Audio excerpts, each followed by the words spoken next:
Chapter 1794. Chu Luiwei asked with a smile. You didn't even ask who he was and agreed to it directly? Sunny nodded. Since he's your friend, there's naturally no problem. There weren't many people who could make her truly recognize this person as a friend. Chu Luiwei smiled helplessly and shook her head. Sunny was too smart, and sometimes she seemed a little boring.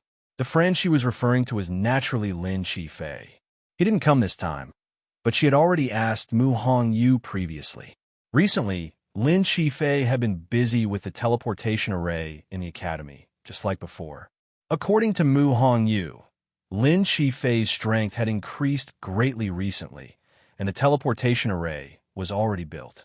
Some of the elders in the academy knew about it and were full of praise for him. However, they all thought that Lin Qifei was so diligent in studying the teleportation array because he was interested in it. But in reality, everything was because of a promise between him and Chu Luiwei. It seemed that things were progressing well. It's only a few days until the wedding. During this time, you can stay at Changi Mountain. I've already ordered people to tidy it up for you. If there's anything, just look for me directly. Little Hachi blinked her seductive eyes and moved closer to Chu Luiwei with a smile. Master, I've only heard of this Yuntian Tower before, but I've never been here. I wonder, as long as you don't cause trouble, you can stroll around here as you wish. Chu Luiwei immediately guessed what she was thinking and directly gave her an answer. Little Hachi's smile grew even wider. I knew Master was the best. Have you heard? A few of the princess consort's subordinates from the Tianling dynasty are also here. Just now, there seemed to be an argument at the barrier. This news has already spread throughout the Yuntian Tower. Who doesn't know? Didn't you say that it was because one of the women had something on her that caused the barrier to react abnormally and stop them? Hey, that's what I want to say. Do you know what it is that woman is unwilling to hand over? What? Pills. She also said that as long as the princess consort uses that pill, she'll definitely be able to temper her divine body within a year. What? There's such a pill in the world? Why don't we know about it? She's probably just trying to put up a front. After all, she's from outside the Divine Ruins world. On a mountain peak not far from Duming Peak, a few people were walking up while talking about something. Although the Yuntian Tower was vast, the news spread among the clan members was fast. Not long after the incident happened over there, many people knew it. They had nothing to say about Chu Luiwei. Her talent was extraordinary, her strength was also strong, and her appearance was one in a million, a beauty that could topple cities. His only shortcoming was his family background. Actually, I feel that the princess consort is not without a backer. Senior Shangwan Jing's name was resounding back then. Even now, a venerable blacksmith is very rare and honorable in the entire Divine Ruins world. Moreover, the princess consort is the direct disciple of the dean of Lingxiao College. She's also very powerful. Someone had a different opinion and refuted in a low voice. That's right, but think about it carefully. Senior Shangwan Jing is weak and Dinan. His words and actions represent the entire Lingxiao College. He would never ignore the entire college for the sake of the princess consort. In short, the princess consort has to take care of herself if she's in trouble. That's true. I heard that the princess consort's relatives, friends, and subordinates are not very strong. Let's not talk about Mu Hongyu from Lingxiao College. Although she's strong, she doesn't have any background. As for the princess consort's father, he's only a stage 1 warrior. What's there to hope for? Although the words were unpleasant, they were all true. How could it be so easy to establish a foothold in the Divine Ruins world? At this moment, a snow-white and muscular figure suddenly flew out from the bushes and pounced on them. The man standing at the front who was talking was shocked and hurriedly retreated. However, he was fast, but the other party was faster. He only saw a blur in front of his eyes, and a white shadow flashed past. Then, his body flew out uncontrollably. Bang! There was a muffled sound. A few sharp scratches appeared on his chest, and his flesh and blood rolled. The intense pain caused his face to turn pale. The remaining people were shocked and were about to attack, but they were stunned when they saw the other party. It was a white lion. Its fur was snow white, and its ice blue eyes were indifferent and cold. At this moment, it was staring intently at the few of them. It lowered its body slightly, as if it was ready to attack at any time. A strong, murderous intent spread from its body. The remaining people's faces also turned pale. This was the Holy Sun's magical beast. How could they attack? Moreover, they were no match for it. Its cold gaze landed on the man who was covered in wounds on the ground, causing him to shiver. He swallowed the rest of his words and did not dare to make a sound. The air seemed to have stopped flowing and froze inch by inch. The few of them tensed up. After a while, one of them forced himself to speak. Lord Shue, we didn't mean what we said just now. Shue narrowed its eyes. Didn't mean it? Did they think it was stupid? Roar. A low roar came from Shue's throat, and then it suddenly raised its claws. Since they didn't mean it, then it would also do it a few times unintentionally. Mobile users, please browse for a better reading experience from Love Network. Chapter 1795. Taking care of these people was a piece of cake for Shue. After a series of white flashes, the people present were all injured to varying degrees. Seeing that Shue was about to continue, one of them quickly shouted, Lord Shue, His Highness the Saint and the Princess Consort's wedding is imminent. It's really inappropriate if someone dies. Only then did Shue stop. It tilted its head and pondered for a moment, as if it was considering this person's words. The few of them held their breaths nervously and did not dare to move. They did not even dare to utter a single word. Every second that Shue was thinking was torture to them.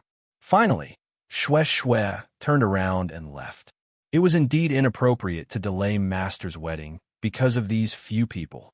Seeing that it had finally decided to leave, the few of them looked relieved that they had survived a disaster. However, after taking a few steps, Shue turned around again. Its cold and indifferent eyes swept across their faces as if it wanted to remember their faces clearly. Everyone understood the meaning in its eyes. It was waiting to settle the score with them. After taking a look, Shue left in a flash. The snow-white figure flashed before their eyes and soon disappeared. However, the hearts of the few people who stayed on the spot sank. Offending this person would not end well for you either. If they had known that Lord Shue was so protective of the princess consort and happened to be here, they would not have said that even if they were beaten to death. The few of them clutched their wounds and regretted it. Lord Shue is a vengeful person. This time, I'm afraid it's over. One of them said regretfully. The other people's faces were deathly pale. As for the man who was attacked first, when he thought of what would happen to him, he was so angry that he fainted. However, there was no medicine for regret in this world. Everyone had to pay the price for their words and actions. Chu Luiyue was cultivating in her room. Suddenly, a wave came. She opened her eyes and looked at the window. A big furry head poked in through the window. Because the body was too big and the window was too small, it was stuck. A pair of ice blue eyes looked at Chu Luiyue innocently and pitifully. Roar! Chu Luiyue immediately got up and walked over, feeling helpless and amused. Shue, why did he have to come in through the window every time? This small window can't accommodate your big body. As she spoke, she walked to the window and opened it even wider. Only then did she finally let Shue in.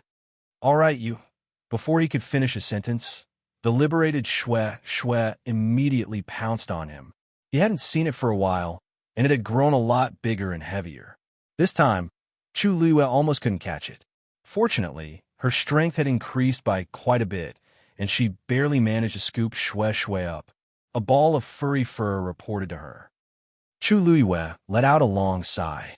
Phew! Shue, why are you so much heavier than before? Is it because you've been eating and sleeping well in the Yuntian Tower that you've put on weight?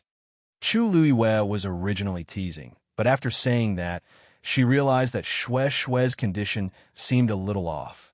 It didn't say anything and just leaned against her leg. Shue. Chu Luiyue looked down and saw Shue's expression. It didn't seem very happy.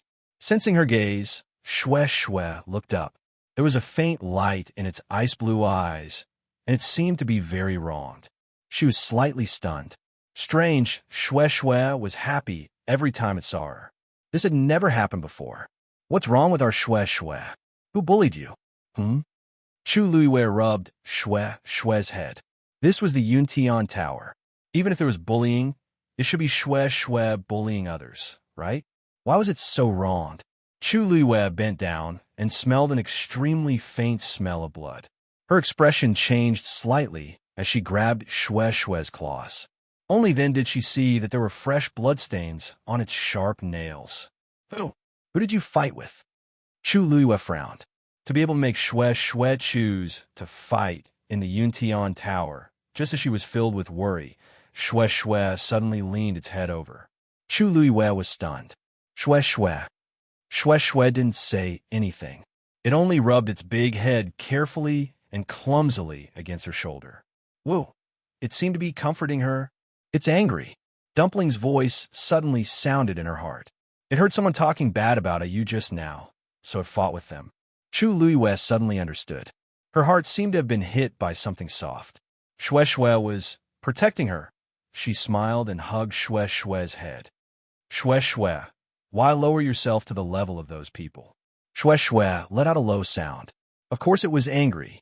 Those people actually dared to talk about her like that. If it wasn't for the fact that it didn't want to delay the wedding, it wouldn't have let them off so easily. It would definitely take revenge in the future.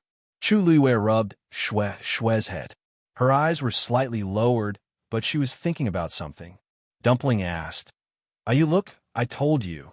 Those people don't know how to restrain themselves. They will only be obedient after being beaten up." Ayu was right, but when would she be willing to make a move? She was really itching to do it now. Chu Luiwei was silent for a moment before she suddenly laughed. There are still 5 or 6 days before the wedding. Let them make a fuss one last time. Mobile users, please browse and read. A better reading experience comes from the Love Network. Chapter 1796. Chu Luiwei comforted Shue Shue for a while and carefully wiped the blood off its claws. She also promised that she would definitely get back at it in the future. Only then did Shue Shue become happy again and run around her. It had indeed been staying in the Yuntian Tower to cultivate during this period of time. It was not allowed to come out if it did not meet its master's requirements. Therefore, Chu Luiwei had been here for a long time before it was finally free. After throwing those messy things to the back of its mind, Shue Shue became lively again. Chu Luiwei simply brought it to the courtyard to play. This courtyard was not big, but to Shue Shue, as long as it was with Chu Luiwei, it was always interesting. Seeing that there were many stones in the courtyard, it rushed over curiously and used its claws to fiddle with them. Dong! A stone next to it rolled down and landed on its hind legs. Shue Shue looked back with a blank expression. It did not move this stone. Why did it move by itself? It used its hind leg to push the stone away. In the end, a third stone rolled over. This time, the strength seemed to be a little stronger than before. Shue Shue was a little impatient. It waved its claws and kicked the stone away. However, in the next moment, the stone actually returned. It was heading straight for Shue Shue's face at an even faster speed. The sound of air being torn apart was sharp. Shue Shue was shocked and immediately turned to look.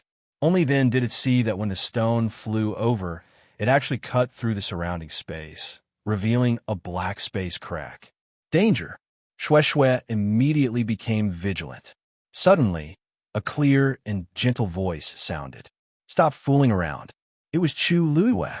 After that, Shue Shue watched with her own eyes as the originally aggressive rock suddenly concealed all of its aura and fell to the ground with a clang. It looked no different from an ordinary stone. Just looking at it like this was really hard to imagine. A second ago, it was still full of killing intent, and the pressure from it made it tremble in fear. Shue Shue shook its head and looked again in disbelief. Those few stones had stopped. Everything just now was like an illusion. However, it did not really think that it was all fake. Chu Luiwei walked over and grabbed Shue Shue's ear. There aren't many people here. With your appearance, it's inevitable that they'll be a little lively. Shue Shue was confused. Them? Who? Suddenly, its gaze froze. Wait, there aren't only these few stones around? Shue Shue turned her neck stiffly as a trace of shock flashed across her eyes. There seemed to be stones scattered everywhere in the entire courtyard. Moreover, it was very similar to the one that wanted to attack. Shue Shue instantly understood something as it looked up at Chu Luiyue. Chu Luiyue's lips curled. Shue Shue was smart. She did not intend to hide. If you feel bored, you can ask Tuan Zi to practice with you. Shue Shue thought Shues. Shues. Recently, she vaguely felt that her body seemed to have changed a little, so she spent most of her time sorting out the meridians in her body. Besides, what was the point of fighting with Shue Shue? Presently, the number one enemy in her heart was Zi Chun. She could clearly sense that Zi Chen's strength had now faintly surpassed her own. She had to open her fifth meridian to have a chance of winning. Thinking of this, Tuan Zi was full of energy and continued to practice. Chu Luiyue did not know whether to laugh or cry. In fact, Dumpling's talent and strength could already be considered the best of the best. After all, in the entire Crimson Gold Sky Phoenix clan, she was the only one who had opened her fourth meridian at such a young age. Originally, she was sure to win against Zi Chun. However, Zi Chen's luck was also heaven-defying. He was connected to Mao Zhen's chi and could be considered a real cheat. Even if he did not cultivate, as Mao Zhen's strength increased, his combat strength would also increase. Even Chu Luiyue was envious of this kind of luck. If Dumpling wanted to win against him, it was equivalent to winning against Mao Zhen. It was no wonder that she had been cultivating so diligently recently. By the way, have you told clan leader Yi Zhao and the others about what happened on Divine Dragon Island? Dumpling responded. Yes, she had the inheritance of her ancestors, so she could easily contact Yi Zhao and the others. As soon as they came out of Divine Dragon Island, Chu Luiyue reminded her to tell clan leader Yi Zhao and the others about what happened.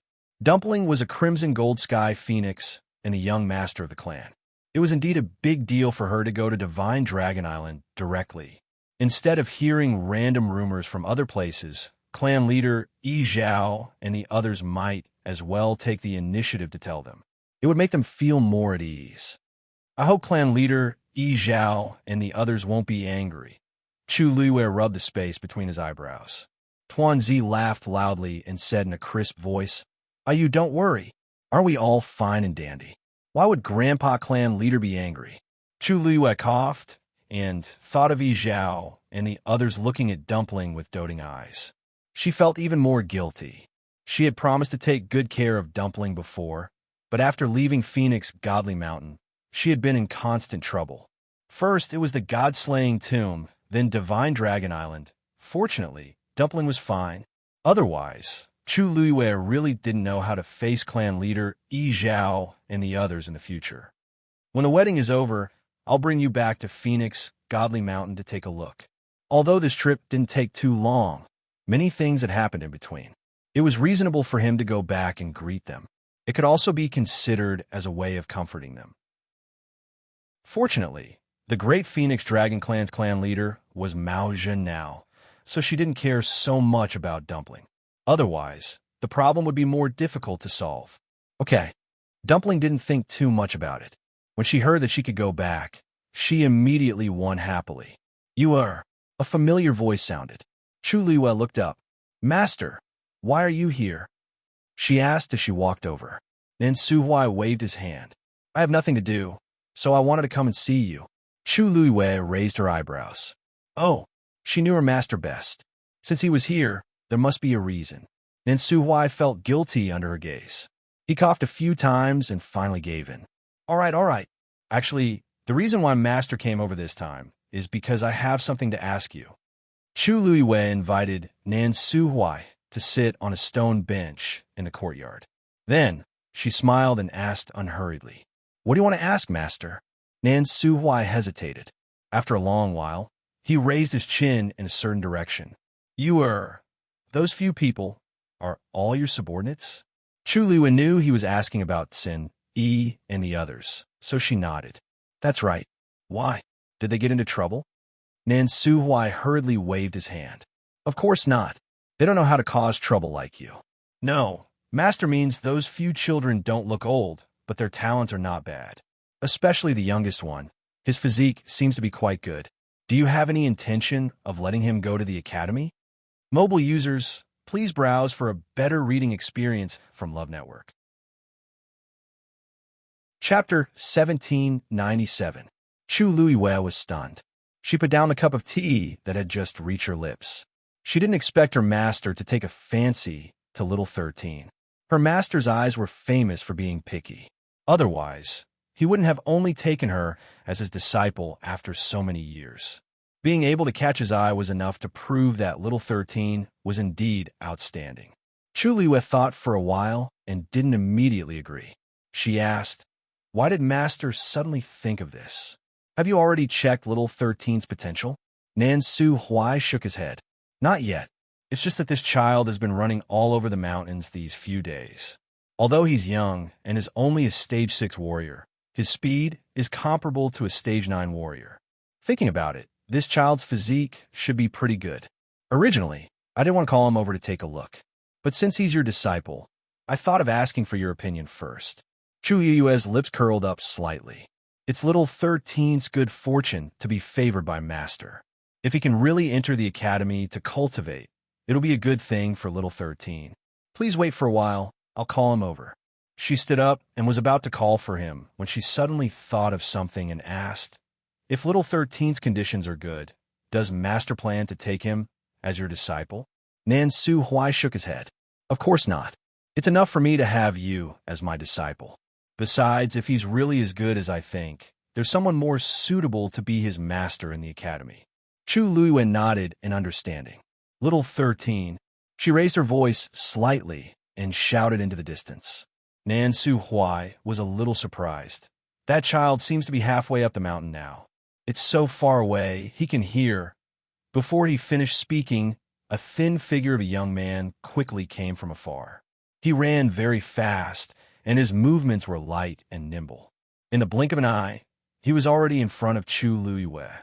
Because he ran in a hurry, his forehead and the tip of his nose were covered in crystal-clear beads of sweat. A pair of pure and sincere eyes glowed with the unique youthful vigor of a young man. Chu Yue's eyes swayed when she saw him. These few years, little 13 had really grown up. In her memory, he was still a child. "Master, are you looking for me?" Chu Luiwei came back to his senses and nodded with a smile. "Come here." With that, she returned to Nan Su Huai's side. "Master thinks that your talent is not bad and wants to see your aptitude. If you pass, you can go to Lingxiao College to cultivate in the future." Chu Luiwei said concisely. 13 was taken aback. He looked at Nan Su Huai, then at Chu Luiwei. This means he has been here for several days. Of course, he knew who the master was. He had also heard of the other party's identity. He just didn't expect that it would be related to him. When Chu Luiwei saw that he was stunned, he thought that he had startled the child. He laughed again and said, 13, what are you waiting for? Stretch out your hand." 13 obediently stretched out his hand. Nan Su Huai put 2 fingers on 13's wrist. Then he separated a strand of origin power and sent it into 13's Yuan meridian. A moment later, a trace of surprise flashed across his eyes. Chu Luiwei asked, "Master, how is it?" Nan Su Huai didn't answer the question immediately. He just withdrew his hand, stood up, walked to 13's side, and squeezed his shoulder. 13 looked at Chu Luiwei helplessly. Chu Luiwei gave him a reassuring look. 13 then continued to sit there quietly, allowing Nan Su Huai to squeeze his shoulder, arm, and other bones. After a while, Nan Su Huai stopped. At this moment, the way he looked at 13 was very different from before. "Master, how is it?" Chu Luiwei felt a little guilty when she saw his reaction. Can 13 enter the Lingxiao College to cultivate? Of course, she hoped that 13 could do better. Nan Su Huai paused for a long time before he turned to Chu Luiwei. His expression was serious, but there was a smile in his eyes. "If he can't enter the Lingxiao College, then I'm afraid not many people in the world can do it. That means he passed." Chu Yue's worried heart suddenly relaxed, and her lips curved up into a bright smile. "Really? Can't be more real. Do you think I'll lie to you?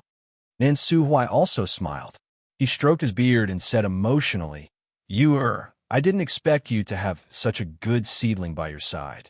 He has the Tianjing Yuan Meridian, and his physique is special. He's a natural martial artist.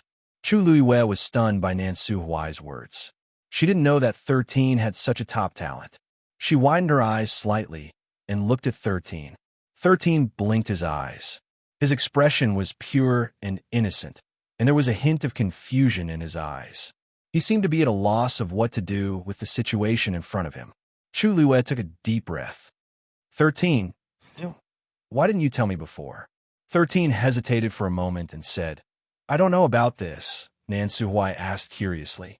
You have such a good cultivation talent, but you haven't done any related tests before. 13 shook his head. Chu Luiwei just remembered that 13 really didn't check on this. When she found 13, he was still very young. It was snowing heavily in the Imperial capital, and it was bone-chilling. He was only wearing a thin layer of clothing and was curled up in a corner, covered in filth. At that time, she just ordered the servants to bring him some food and clothes before leaving. However, after walking for a long distance, she realized that the child had been following her at a distance that was neither too far nor too close. At that time, she was very surprised, because her carriage was very fast. Even a real cultivator might not be able to keep up with it, let alone a child. But the child's body was thin and weak, but his footsteps were very fast. He easily kept up with her. Most importantly, he followed them silently, as if he was invisible. If she didn't notice that something was wrong and found him later, no one would have noticed his existence. Chu Luiwei felt that this child was very interesting, so she brought him back. Originally, she wanted to see what his talent and aptitude was like, but many things happened at the time. She was busy dealing with them and didn't have the time to do this. Instead, she threw him to Sen Yi and asked him to take care of him.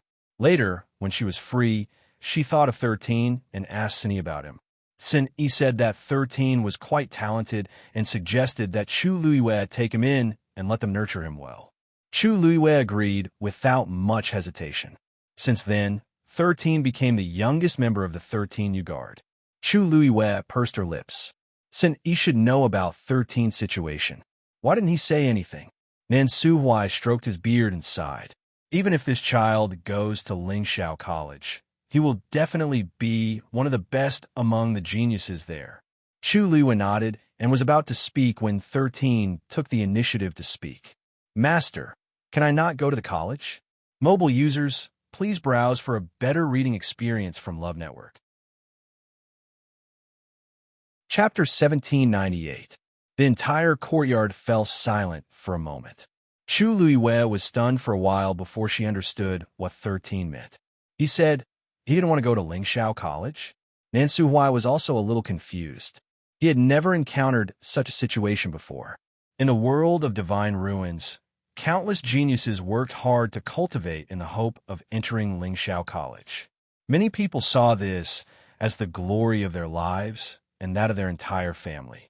It was no exaggeration to say that Lingxiao College was indeed the highest school that all the geniuses in the world flocked to.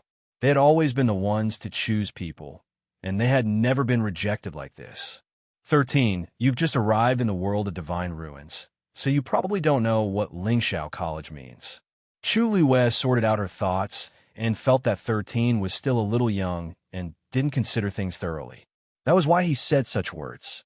She looked at 13 and said seriously, 13, this is an extremely rare opportunity. Many people want to enter the college, but don't have the qualifications. She really didn't want 13 to miss this great opportunity. 13 shook his head. Master, I know all this. Before he came, his big brother and the others had already told him a lot about the world of divine ruins. Lingxiao College was the college where his master studied, so of course, they had done a lot of research. He really didn't want to go. I know, it's my honor to be appreciated by the dean, but I've gotten used to following Big Brother and the others all these years. I think it's pretty good. 13 paused and took a deep breath as if he had mustered up his courage. I don't want to leave Big Brother and the others, and I don't want to leave you. In another courtyard of Changi Mountain, Wu Yao was practicing boxing. Little Hachi was applying nail polish. Yu Jio was waving a wooden sword. Shi Fong was plowing the ground. A few days ago, he had started farming as soon as he arrived. Now, fresh and green sprouts had already grown on the ground. It's the most reassuring to eat the vegetables you grow yourself. Shi Fong straightened his back and sighed. He had a bad habit of only eating the vegetables he grew. During this period of time, he had been busy running around and didn't have time to do these. The ones he brought from home were almost finished. It would take another month for the newly planted ones to ripen. Shi Fong could only struggle to get by. But when he saw these fresh shoots, his mood improved a lot. Little Hachi glanced at him. You're even more pretentious than me. According to Shi Fong's present realm, even if he ate one meal a month, it was nothing much. However, he was very stubborn and had to eat it every day. Moreover, if it wasn't planted by him, he would rather starve to death than eat it. Spoiled, Shi Fong didn't mind. He wiped the sweat off his forehead and smiled. Sister 8, every time I cook, you never miss a meal. Little Hachi glared at him. No one will think you're a mute if you speak less. Wu Yao had just finished a set of punches.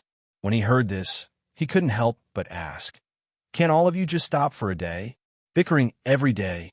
Even if you guys aren't tired of it, my ears are about to grow calluses.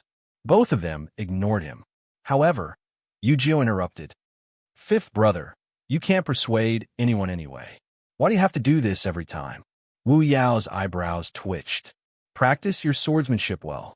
Yujio didn't mind. She put away her sword and chuckled. What a coincidence. I've also finished practicing. Wu Yao couldn't be bothered with her. Yujio walked to the chair next to her and immersed herself in it. Let's not talk about anything else. The heaven and earth energy here is abundant. It's quite suitable for cultivation. Oh, right. He suddenly thought of something and stood up abruptly. 13 was called over by Master just now. What was it for? At that time, he was focused on practicing his swordsmanship, so he didn't pay much attention. Little Hachi changed her fingernails. Oh, it seems that Master's master has taken a fancy to him. This kid has been jumping up and down happily these past few days. He didn't restrain himself at all, so he was seen by others. Yujio nodded, but she was a little worried. This means, does that person want to take him in as a disciple? But he's Master's master. This isn't appropriate, right? That's not likely. However, there's an 80% chance that 13 will go to Lingxiao College. Wu Yao also walked over. Let's see what that kid says. Little Hachi scoffed. What's there to worry about? 13 is smart. Will he agree to go to Lingxiao College? That's true.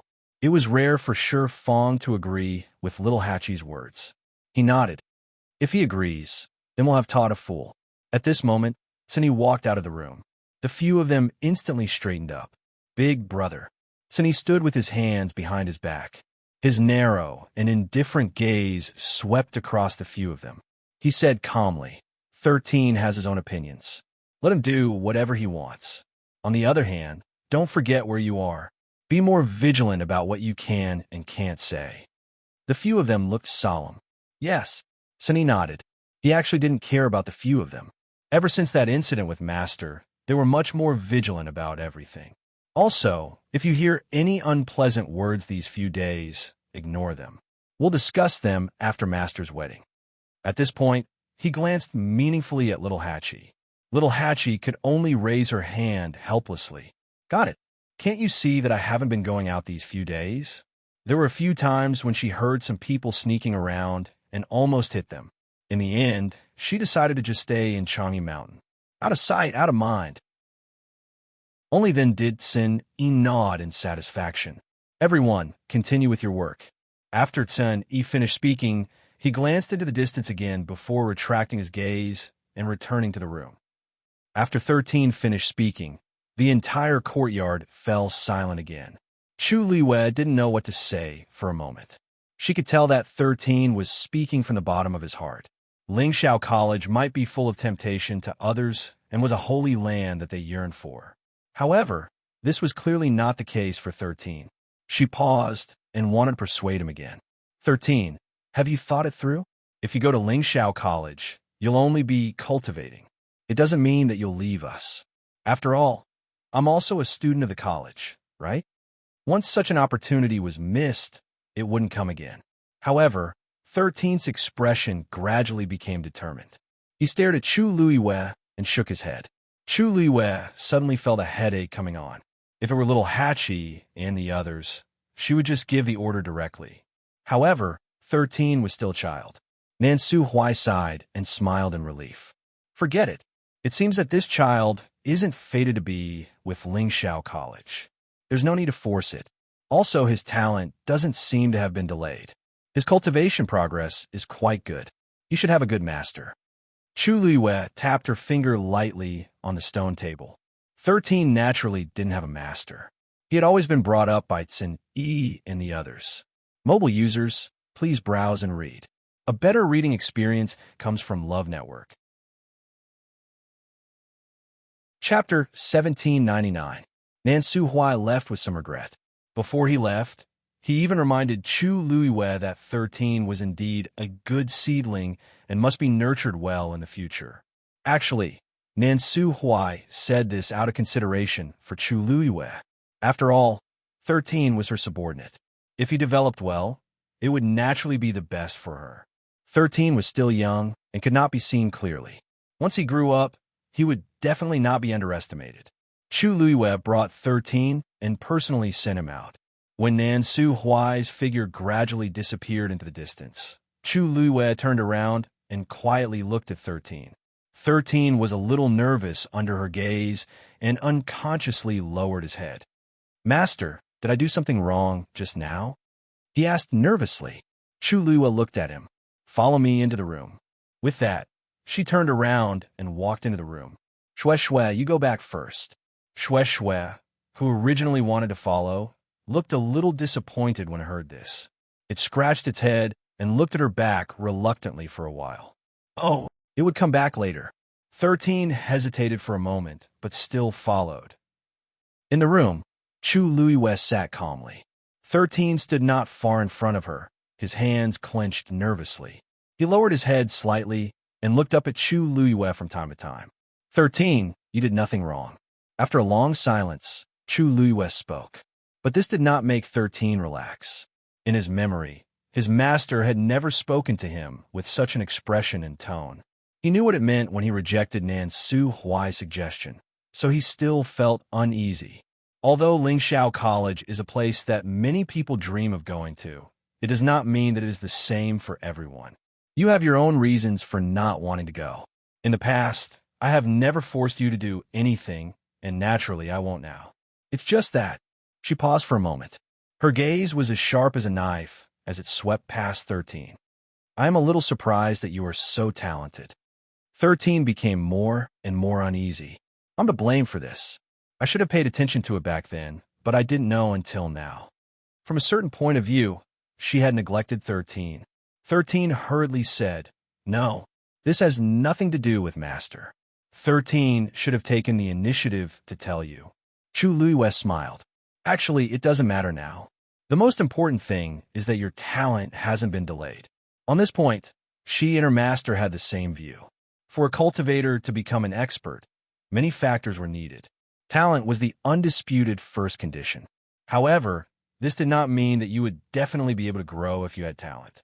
Without the guidance of a good master, without enough patience and perseverance, no matter how good one's talent was, it would be wasted. Fortunately, 13 was not delayed. Hearing her say this, 13 was finally relieved. How does Tsin Yi usually teach you? Chu Luiwei suddenly changed the topic and asked. 13 was stunned. Big brother just gave me a few books and told me to comprehend them myself. Then, he told me to run. Big brother said that when I can run faster than him, I'll be able to help you. The corner of Chu Luiwei's mouth twitched. Did Tsin Yi really tell you that? 13 nodded honestly. Chu Luiwei cursed inwardly. Tsin Yi was indeed as cunning as before. He even lied to a child. What realm was he at? What realm was 13 at? Who knew how much effort and time it would take for 13 to catch up to him? She asked him to take good care of 13, but he just painted a big picture for the child to see. Chu Luiwei rubbed her glabella. 13 continued. Also, during those few years, Big Brother wasn't around. I've been following Fifth Brother and 10th Brother. Chu Liwei suddenly recalled that Sin Yi and Shi Jing had indeed stayed in Dahuang Swamp for a long time in order to help her guard the nine-colored heavenly pheasant. Thinking about it this way, 13 had been through quite a lot. It was really rare for him to be able to grow to his current state in such a chaotic situation. Chu Liwei thought for a moment and asked again, "Who else knows about your talent?" 13 hesitated for a moment and said softly, "Other than Big Brother and the others, no one else." In other words, everyone else in the 13 Yagar knew about this. But she, the master, was the only one who didn't know anything? Chu Liwei took a deep breath, closed her eyes, and waved her hand. "Go back and call Sin Yi over." Sin Yi soon arrived. After he pushed open the door and entered, Chu Liwei glanced behind him. 13 didn't follow him. Sin Yi said, 13 hasn't finished his planned journey today, so I let him go first. Chu Liwei nodded. She had already asked everything that she should have asked. The remaining question should still be with Sin Yi. "You knew about his talent long ago. Why didn't you say anything?" Chu Liwei went straight to the point. Sin Yi's expression was calm. "In the beginning, I wanted to tell you, but I couldn't find the right time. Moreover, at that time, his health wasn't very good. I thought that I would tell you about this after his condition stabilized. I didn't expect that too many things would happen later on, so it dragged on until now." Chu Liwei was stunned. Sin Yi's words weren't without reason. "But you should have told me about such an important matter earlier. If I had known earlier." "Master, you don't have to worry. 13's cultivation has been very smooth all these years. Although I didn't tell you in time, it's not too late for you to know now, right? Mobile users, please browse and read. A better reading experience comes from Love Network." Chapter 1800. Chu Liwei was speechless for a moment. She leaned against the back of the chair, her eyes drooping as she fell into deep thought. After a while, she smiled helplessly. You're right. She never doubted Sin Yi's loyalty to her. So even if Sin Yi didn't do things according to her wishes, she wouldn't be angry or worried. Sin Yi was extremely intelligent. Many times, it was indeed his existence that helped Chu Liwei avoid a lot of trouble. He was right. No matter when she found out about this, it didn't have much of an impact. Under their care, 13 still grew up well. The current him was already so outstanding that even her picky master wouldn't hesitate to praise him. That was already enough. Chu Liwei looked up at Sin Yi. Sin Yi stood there quietly, looking at her with a calm expression. His eyes were calm and composed. Take good care of 13 in the future. Sin Yi smiled and bowed. Yes. Time quickly came to the day before the wedding. According to the rules, the two who were about to get married couldn't meet each other on this day. 36 respected Elder Ming came over with his men. His Highness the Saint ordered several embroiderers to rush through the night to make this. It took a full 3 months before it was finally completed. 36 respected Elder Ming put down the meticulously carved agarwood box and looked at Chu Liwei lovingly. Does your Highness want to open it to take a look? Chu Liwei seemed to feel something surging in her heart. She gently brushed her hand over the box and shook her head. Rongxiu naturally gave me the best. This thing was so precious that she didn't even dare to open the box to take a closer look. Logically speaking, the bride's mother should be in charge of the wedding dress. But her mother had already passed away and couldn't do so. Rongxiu helped her with all these things and didn't make things difficult for her at all. So much time had passed in the blink of an eye since they had pledged their love to each other. Chu Liwei suddenly felt very emotional. The outside was already bustling with noise and excitement. There were lanterns and colored banners everywhere, and the atmosphere was jubilant. The entire Yuntian Tower seemed to be immersed in a sea of joy. He had prepared this grand celebration for her. 36 revered Elder Ming looked kindly at Chu Liwei and suddenly said, Actually, this old man has a few words to say to your Highness. Is it convenient for Princess Consort? Chu Liwei came back to her senses and smiled.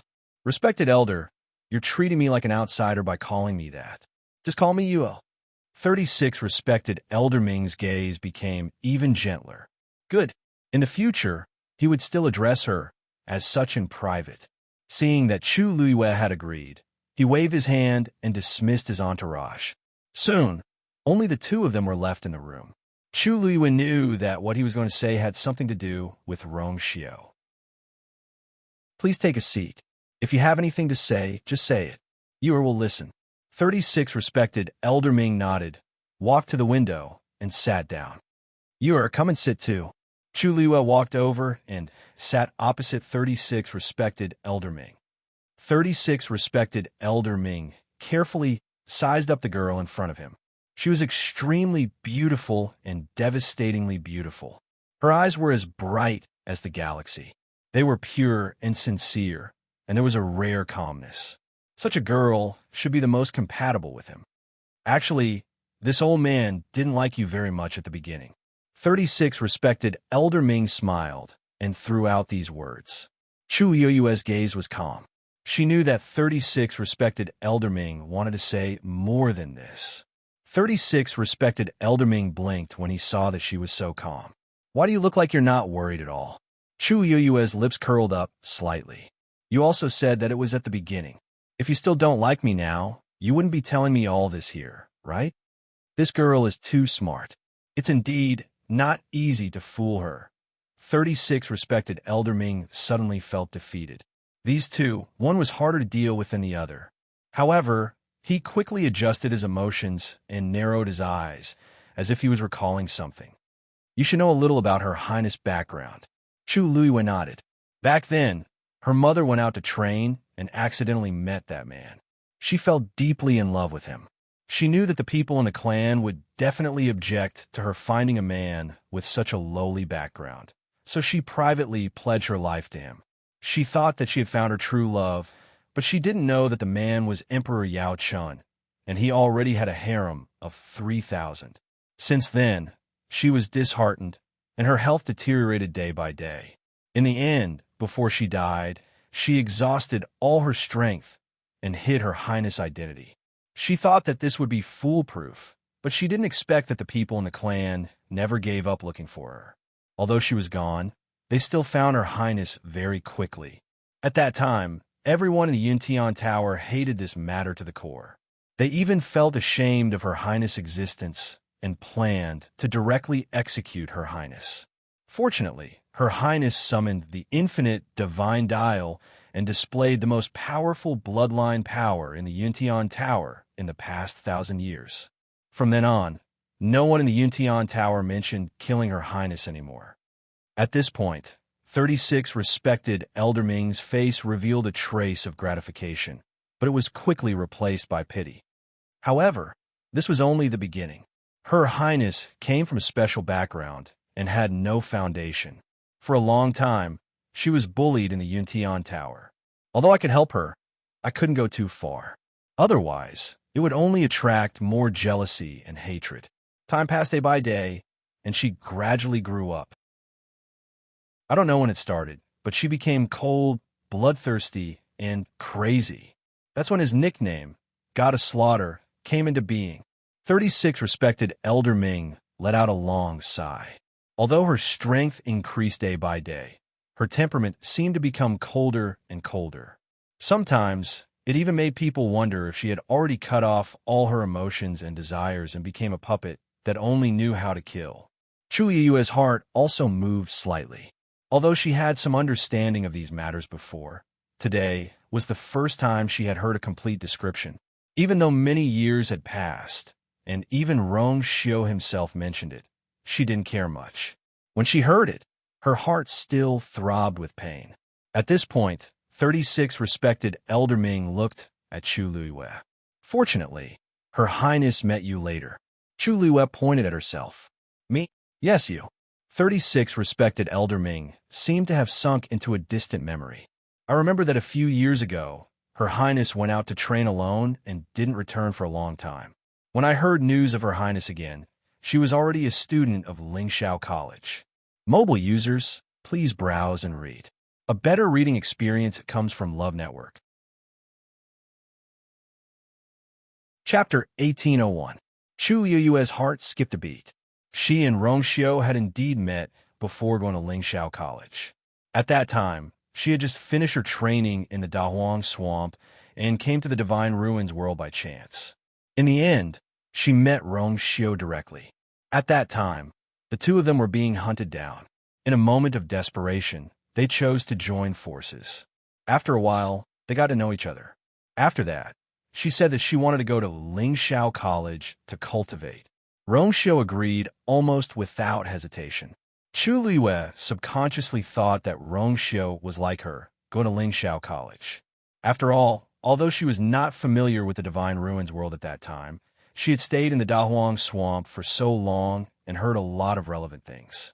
Lingxiao College was the top college in the Divine Ruins world. Who wouldn't yearn for it?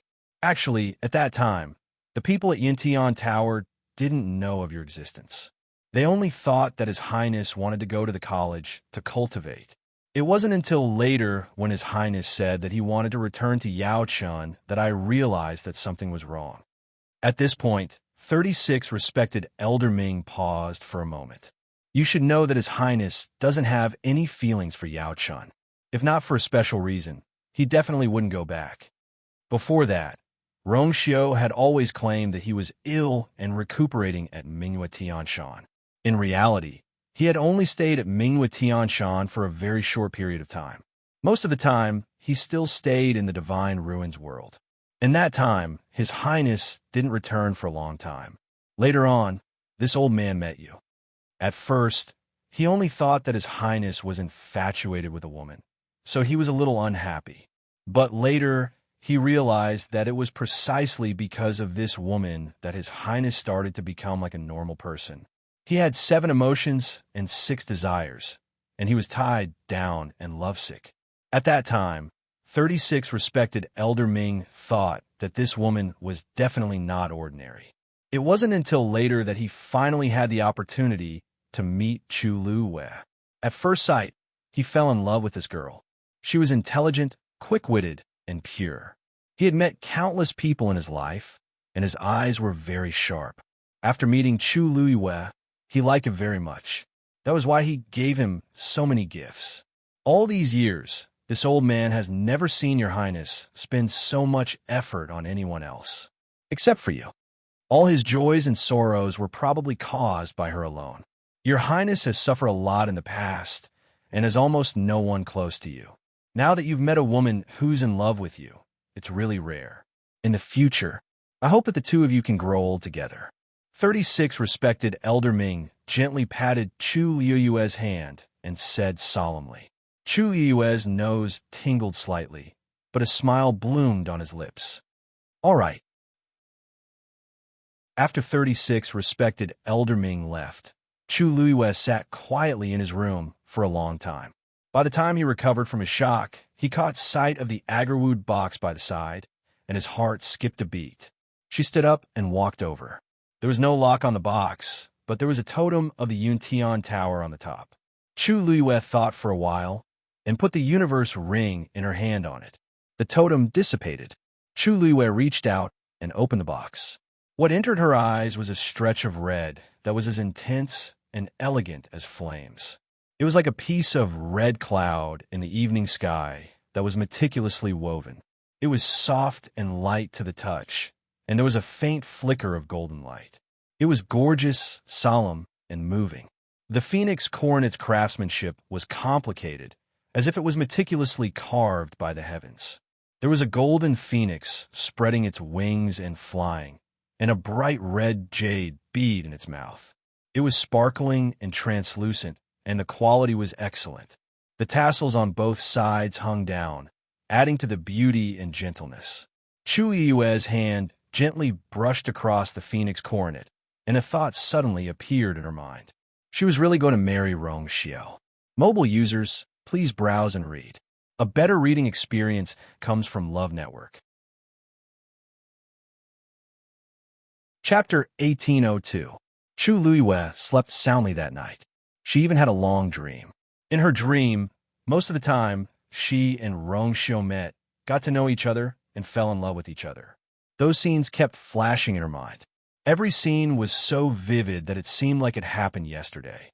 At this moment, Chu Luiyue realized that she and he were more than 10,000 miles apart. But in the end, they were still together. People who were destined to be together would always hold each other's hands tightly no matter what. Early in the morning, there was a knock on the door. Luyu! Luyu!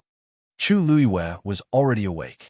When she heard the voice, she knew that it was Mu Hongyu. She walked over and opened the door. Mu Hongyu rushed in excitedly. When she saw that Chu Luiyue still had her hair down, her eyes widened slightly.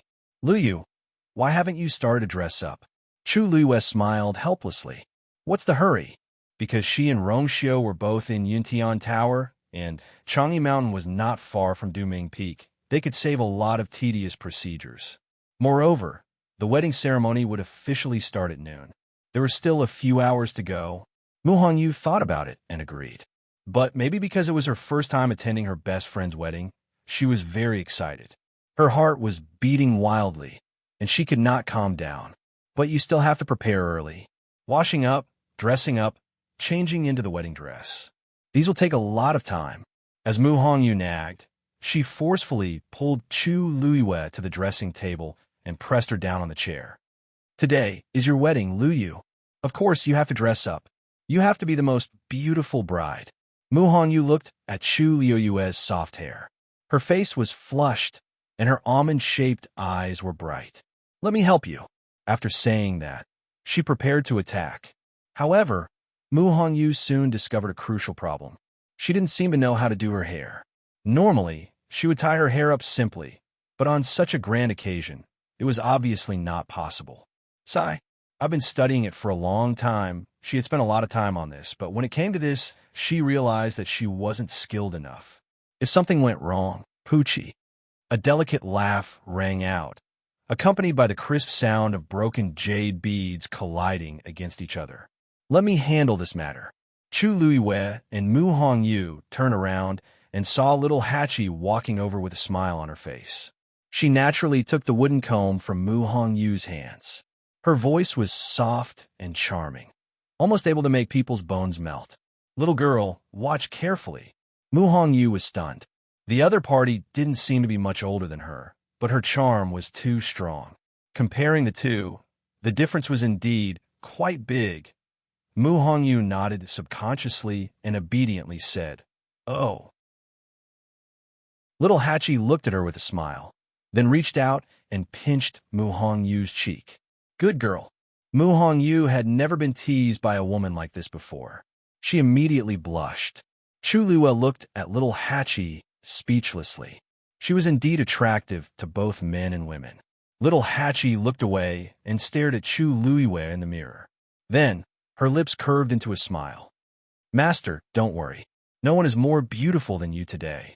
After saying that, she began to help Chu Luiyue comb her hair. Little Hachi's soft and silky hair seemed to be particularly obedient in her hands. She didn't see how she did it, but her fair and delicate fingers moved back and forth, and a luxurious and beautiful hairstyle gradually took shape. Little girl, bring me the phoenix coronet. Little Hachi said gently. Mu Hongyu reacted and quickly responded. Chu Luiyue pointed to the location. Mu Hongyu walked over and opened the wooden box. Soon after, she sucked in a breath of cold air. Luyu, this phoenix coronet is too beautiful. She had seen many treasures and jewelry, but none of them could be compared to this phoenix coronet. There was no way to describe in words. The moment it entered her eyes, the only feeling it gave her was beautiful. There was even a trace of shock. Yintian Tower was indeed a first-class family. This gift was indeed extraordinary. Mu Hongyu sighed as she carefully took out the phoenix coronet and handed it to Chu Luiyue. Little Hachi glanced at it, and a satisfied smile appeared on her face. This was the only thing that was worthy of her master. She didn't hurry to help Chu Luiyue put it on. Instead, she asked her to change into the wedding dress. This time, it was Mu Hongyu who carefully took out the wedding gown. After experiencing the baptism of the phoenix coronet, Mu Hongyu's mental endurance had increased a lot. After she helped Chu Luiyue change, she covered her mouth and tried her best not to scream. However, her eyes, which were full of amazement, betrayed her feelings at this moment. Little Hachi raised her eyebrows proudly and began to put on Chu Yuyue's makeup. She was very skillful with her hands, and this kind of thing was a piece of cake for her. Moreover, Chu Yuyue was very beautiful. After a while, little Hachi looked at Chu Yuyue's face with satisfaction. That's right. Of course, on the wedding day, she had to be the most beautiful. Then, little Hachi took the phoenix coronet and carefully helped Chu Yuyue put on. Mu Hongyu couldn't help but say, "Lu Yu, I have never seen anyone more beautiful than you." Chu Yuyue looked at herself in the mirror. Her eyebrows were slightly raised, her eyes were like stars, and her red lips were slightly red. She was dressed in a red wedding dress that was like clouds and rosy clouds. She was elegant and beautiful. For a moment, she was in a trance. Indeed, even she had never seen herself like this at this moment. A low and pleasant voice came from outside. I have come to pick you up. Mobile users, please browse for a better reading experience from Love Network. Chapter 1803. It was a voice that she was very familiar with. Chu Yuyue suddenly came back to her senses and turned her head to look. At this time, the door was closed, but it was already lively outside. The sound of ritual music came faintly and lingered in her ears. She heard the laughter of many people, but in the noise of this world, only his voice was the clearest. He said that he had come to pick her up. Chu Yuyue stood up and walked toward the door. She put her hand on the door. It was slightly cold to the touch, but her palm was boiling hot. She took a deep breath and gently pushed the door open. Bright sunlight surged in an instant. She narrowed her eyes slightly and saw a face that could not be more familiar. She was slightly stunned. Today, Rongxiu was wearing a red robe, which was rare. A black jade belt around his waist easily outlined his waist, making his shoulders wider and his waist narrower, and his figure more slender. His face, which had always been like a banished immortal, seemed to be stained with the smoke and fire of the mortal world at this time, and was not as cold as before. Everyone was silent for a moment. Rongxiu's eyes also flashed with a touch of blazing amazement. The woman in the red wedding dress walked out from behind the door. There was a beauty, clear and graceful. She could topple a city with one look, and then a country with another. It was probably talking about such a beauty, right? In fact, many people present had seen Chu Yuyue before. She had an extremely beautiful appearance, but most of the time, she was barefaced. Now, she was wearing a phoenix coronet and a robe, which made people feel that she was a different person. There was actually such a woman in this world. When she appeared, everything around her seemed to dim. Only she was lively bright and extremely bright. The so-called disaster was probably nothing more than this. Or a fairy with such an appearance should not have come to the mortal world in the first place. A year of silence. Everyone held their breaths and focused, as if they were afraid that they would disturb someone if they spoke. Chu Yuyue blinked. In an instant, it seemed that thousands of stars were surging. Rongxiu, she called out softly. Rongxiu stared at her as if he wanted to carve her appearance into his heart. The scorching heat almost made Chu Yuyue's entire body burn. After a while, he finally reached out his hand. Yua. Chu Yuyue looked at his hand. His palm was thick and strong, and his palm was covered with a thin layer of calluses. Only she knew how warm that hand was. She reached out her hand. Almost immediately, Rongxiu held her hand tightly. It was as if he was afraid that the person in front of him would disappear in the blink of an eye. It wasn't until he confirmed the soft and delicate temperature in his hand that he finally relaxed. He suddenly leaned over and whispered in her ear, "You is truly extremely beautiful." Chu Yuyue's face was slightly hot, but there was also an indescribable steadiness and warmth in his heart. Finally, I'm beside him. Rongxiu held her hand tightly. Come with me. The wedding ceremony was held in the ethereal hall. At this moment, the ethereal hall was already filled with guests.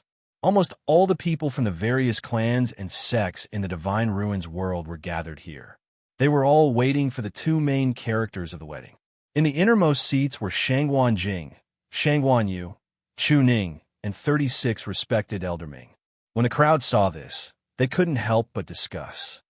Shouldn't the seats at the top be reserved for the elders of the Holy Sun and the princess consort? Why is the one sitting there 36 respected elderming?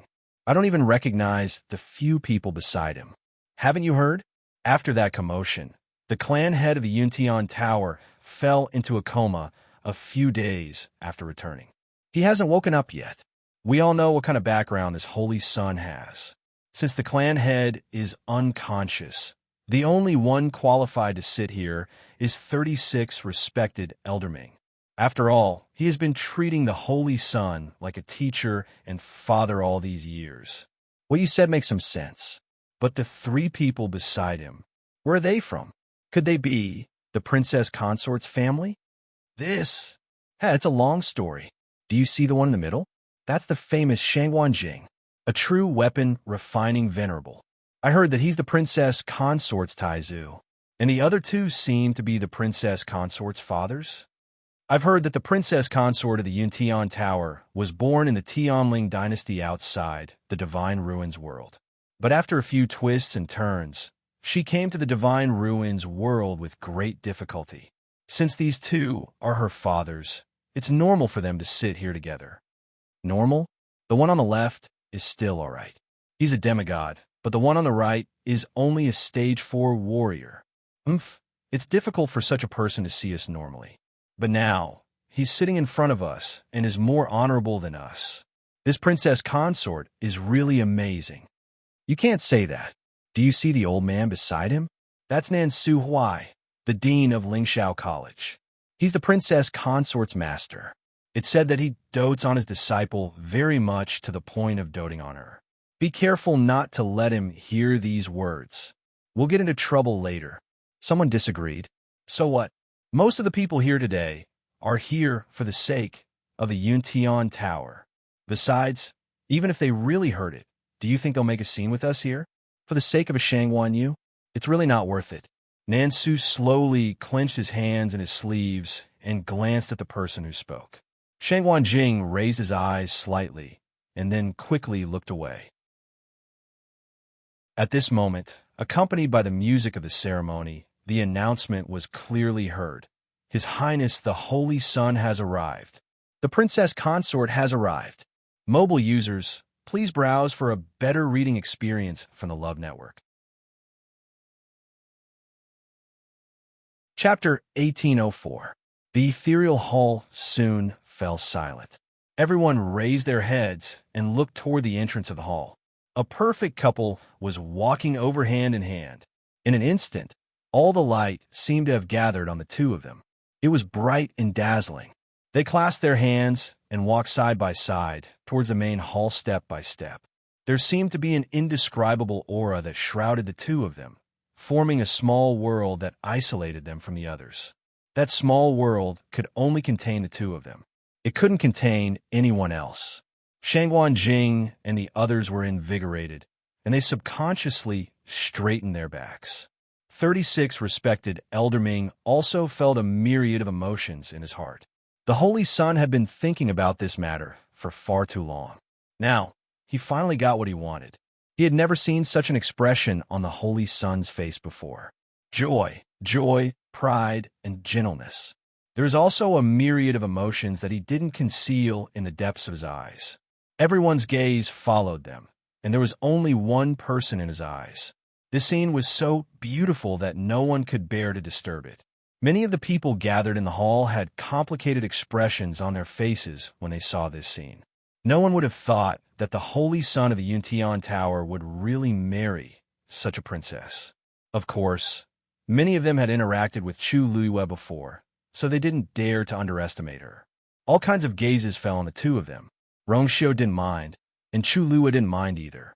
They held hands tightly, as if they would never separate. Finally, the two of them stood in the middle of the hall, bowed to the heavens and earth. The ceremonial official's voice was loud and clear. This voice reverberated clearly in the hall. Rongxiu and Chu Luiwe turned around and bowed. Chu Luiwe didn't believe in the heavens or fate. However, after meeting Rongxiu in this life, she would rather believe that this was the heavens taking pity on her. Even though they were separated by thousands of miles, he still came before her. Despite the disparity in their statuses, he had chosen her from the very beginning. Chu Yue's hand lightly scratched his palm. Rong Xiu held her hand even tighter. Second, bow to your parents. He turned around and bowed again. Chu Liyue clearly saw Taizu's tightly clenched hands, as well as his father and father's slightly red eyes. In an instant, countless images flashed before his eyes. Imperial father smiled dotingly and praised her proudly. The fire in the Tianling royal family's ancestral hall, as well as the bone-piercing pain.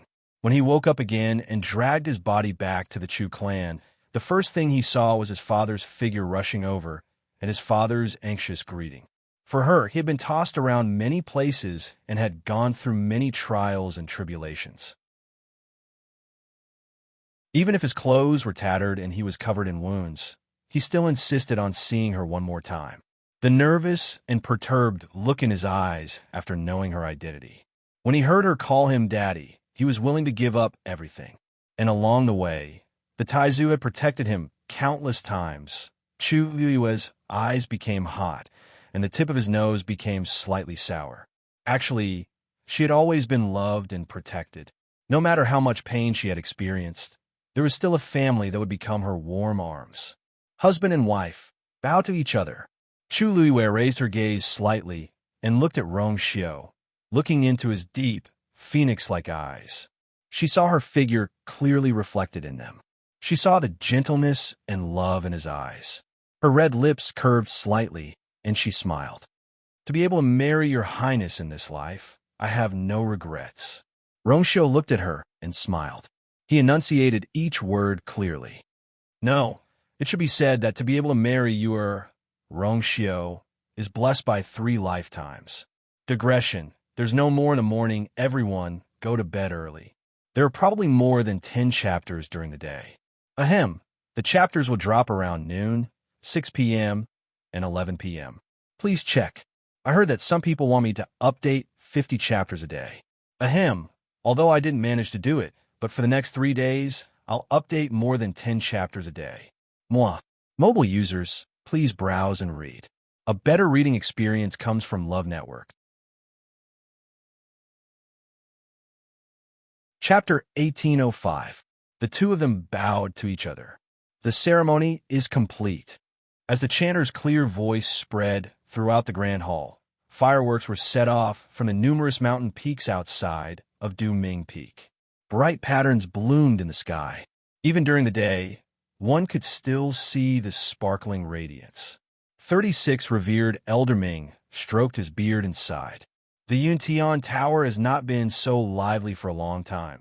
Now that His Highness had finally gotten what he wanted, he was relieved. Rong Xiu held Chu Liyue's hand tightly, and the two of them walked side by side toward the innermost part of the Great Hall. Over there was an honorable bench. It was obviously reserved for His Highness, the Holy Sun, and the Princess Consort. Crimson clouds with a red tail as thin as gauze silently streaked across the black jade floor. As she walked, the tassels on the phoenix coronet swayed gently. The woman's skin was as smooth as jade, and her eyes were like a painting. What was even rarer was that she exuded an indescribable aura of spirituality. Just by standing there, she already surpassed the thousands of sceneries in the world. Her thick and long eyelashes fluttered gently, and the light in her eyes was like a gust of wind, gently stirring the thousands of stars in the night sky. Rong Xiu looked at her, his eyes deep. At this moment, he knew that everyone's eyes were focused on her. If it was in the past, he would definitely be unhappy. But today was different. This was their wedding. From now on, she was his princess consort. She was so dazzling and magnificent. She was his. The most moving treasure in the world was finally in his hands. The two of them sat down. Rong Xiu reluctantly retracted his gaze from her and looked at the crowd in the great hall. After the ceremony, it was time for the banquet.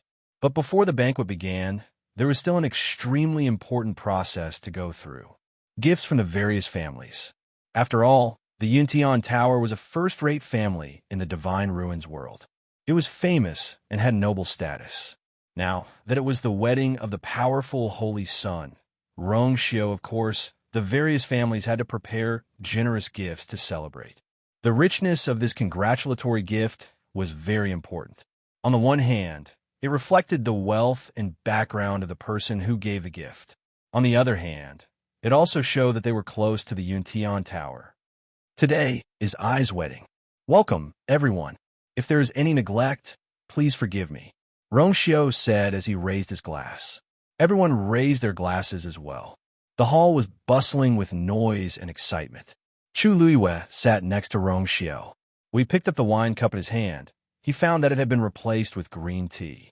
She pursed her lips slightly and took a sip, hiding the smile in her eyes. Then she put down her wine glass. Rongxiu tilted his head. Is it tasty?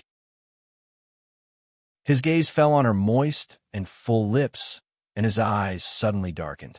Chu Luiwei blinked and nodded. It was rare for her to be so obedient and a little naive. She was like a cat that had put away its sharp claws and turned into a softball, making people want to hold her in their arms. Rongxiu's fingers gently rubbed the wine cup twice and looked at the bright and warm sunlight outside. It was only noon. He drank the rest of the wine in one gulp. For the first time, he felt that time was so unbearable. The sect master of the celestial sect gives 2,000-year-old flying frost immortal pearls. The sect master of the purple phoenix sect gives a pair of night sea coral screens. The house master of the snowstorm house gives a green color great origin pill. The announcer's voice kept ringing. Chu Luiwei raised her eyebrows slightly. The Yuntian Tower's status in the world of divine ruins was indeed very high. Almost all the gifts given by the families were rare treasures. Ordinary families and clans had never seen them before, let alone give them away. Only the real big families and clans could have such confidence and foundation. Rongxiu listened at the side with a faint smile on his lips, and his eyes were relaxed. Everyone watched from below and sighed with emotion. It turned out that this god of slaughter could also show such a smile. And all of this was obviously because of the woman beside him. Time passed slowly. In the main hall, there was a low discussion. Those who have presented their gifts are all first-rate families in the world of divine ruins. It's obvious that they are all here because of the Holy Sun. But why hasn't the princess's people come out to present their gifts until now? Someone asked doubtfully. You don't know? The princess that the Holy Sun married is from outside the world of divine ruins. This time, for the wedding ceremony, they specially invited the princess's father and friends. But, you know the kind of background, what good things can they bring? Someone laughed mockingly. When the families and sects in the world of divine ruins finish presenting their gifts, it should be their turn, right? But I guess there's nothing to see. Why not? I'm looking forward to seeing what the relatives and friends of this princess, who has won the Holy Sun's favor and insisted on marrying no one else but her, will send. If they are all unpresentable, wouldn't the scene be exciting? Ha! Tis TSK. You're really cunning. I like it. That scene, just thinking about it, makes me feel good. When that time comes, I'm afraid Rongxiu won't be able to hold back his face. Everyone laughed secretly. In the past few years, Rongxiu had been famous in the world of divine ruins. Some people envied and respected him, while others were jealous and resentful. There were also some who wanted to marry Yuntian Tower, but were directly rejected by Rongxiu. How could the women and their families not be better than this lowly Shangguanyu? Although everyone present was talking and laughing, many of them had their own plans in their hearts.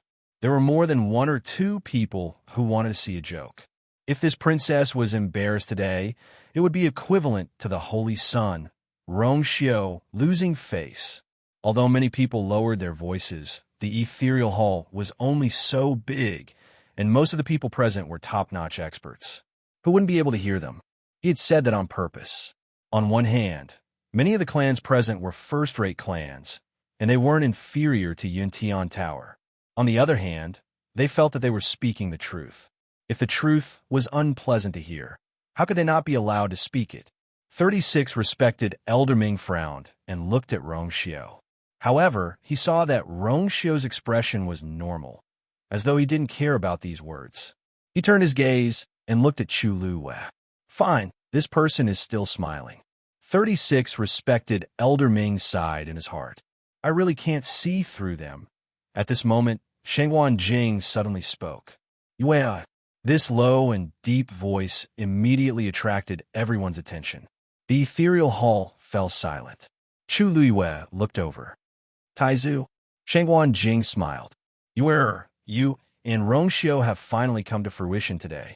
Taizu is happy. Taizu is used to living a carefree life, and he hasn't saved anything for you over the years. He doesn't have anything else to give you. Take this. As he spoke, he took out a bronze universe ring from his hand.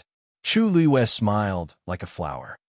Anything given by Taizu is naturally the best. Taizu waved his hand and said casually, It's just 6 Supremacy God artifacts. What's so good about them? In the future, Taizu will personally forge a few more for you. At the very least, they have to be perfect.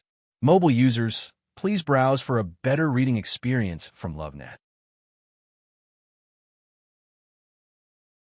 Chapter 1806. Everyone in the ethereal hall gasped in astonishment. 6 Supremacy artifacts. Are you kidding me? One had to know that to most of the people present, obtaining an Emperor Divine artifact was already a great thing. Otherwise, there wouldn't have been a few clans who fell out with Lingxiao College over the Crimson Heaven Sword. They knew that Shengwan Jing was a Supremacy blacksmith, so it was within their expectations that he would give out Supremacy artifacts. However, they didn't expect Shengwan Jing to give out 6 Supremacy artifacts right off the bat. He even promised to give out a few more to make up for the 10 Supremacy artifacts. Were Supremacy artifacts as common as cabbages these days? Everyone was stunned. What they didn't know was that even though Shengwan Jing had always been a loner, he had never lost to other blacksmiths of the same level. Every time, not only would he forge a Supremacy artifact for himself, he would also win the treasures that the other party had painstakingly forged. Even if they were slightly inferior to Ouyangming's, they were still genuine venerable artifacts.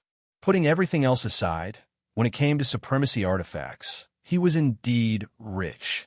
Furthermore, it was the kind of wealth that no one present could match up to. Seeing Shengwan Jing's casual attitude, many people felt as though they had been slapped in the face. They were just mocking the princess consort's relatives for not being able to give out anything valuable. But Shengwan Jing was the first to give out a trump card. Just these 6 Supremacy artifacts alone were already more valuable than most of the other Supremacy artifacts. Chu Luwei was also a little surprised. She knew that Taizu should have some valuable artifacts, but she didn't expect Taizu to give out 6 Supremacy artifacts at once. After a brief moment of shock, Chu Luwei took the artifacts with a smile. Thank you, Taizu. Shengwan Jing laughed heartily. It's good that you're likes it. Hurry up and put it on. Chu Luwei was wearing the holy ring that Rongshio gave her on her right hand. After pondering for a moment, she decided to put the one that Taizu gave her on her left hand. After trying on, only her thumb fit. Looking at it now, it looked more like a thumb ring. Everyone's faces paled as they watched from below. At this moment, Shengwan Yu had a ring on his left hand that contained 6 venerable grade divine artifacts. The holy ring on his right hand symbolized the supreme status of the Yuntian Tower. Just this alone was enough to make many people look up to him. At this moment, Nan Su Huai burst into laughter. Senior Shengwan gave such a valuable gift right off the bat. It's really embarrassing. Everyone turned to look. What did the dean of Lingxiao College intend to give her? Chu Liuyue's eyes curved into crescents. Master has already given you many things. No matter what Master gives, you will like it. You brat. Nan Su Huai snorted with a smile. This was the truth. Previously, when Yu was still in the academy, he had indeed helped her open many back doors. But now that it was her wedding, she naturally had to prepare a generous gift. Nan Su Huai took out 2 green jade tokens. Chu Liuyue's heart skipped a beat. She seemed to have thought of something as shock flashed in her eyes. Could it be? This green jade token symbolizes the status of an elder of Lingxiao College.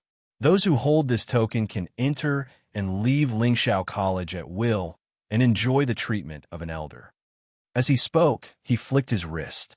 The two green jade tokens flew to Chu Luiyue and Rong Xiao. The two of them reached out to take the tokens. Chu Luiyue took a closer look and saw her name engraved at the bottom of the token. You.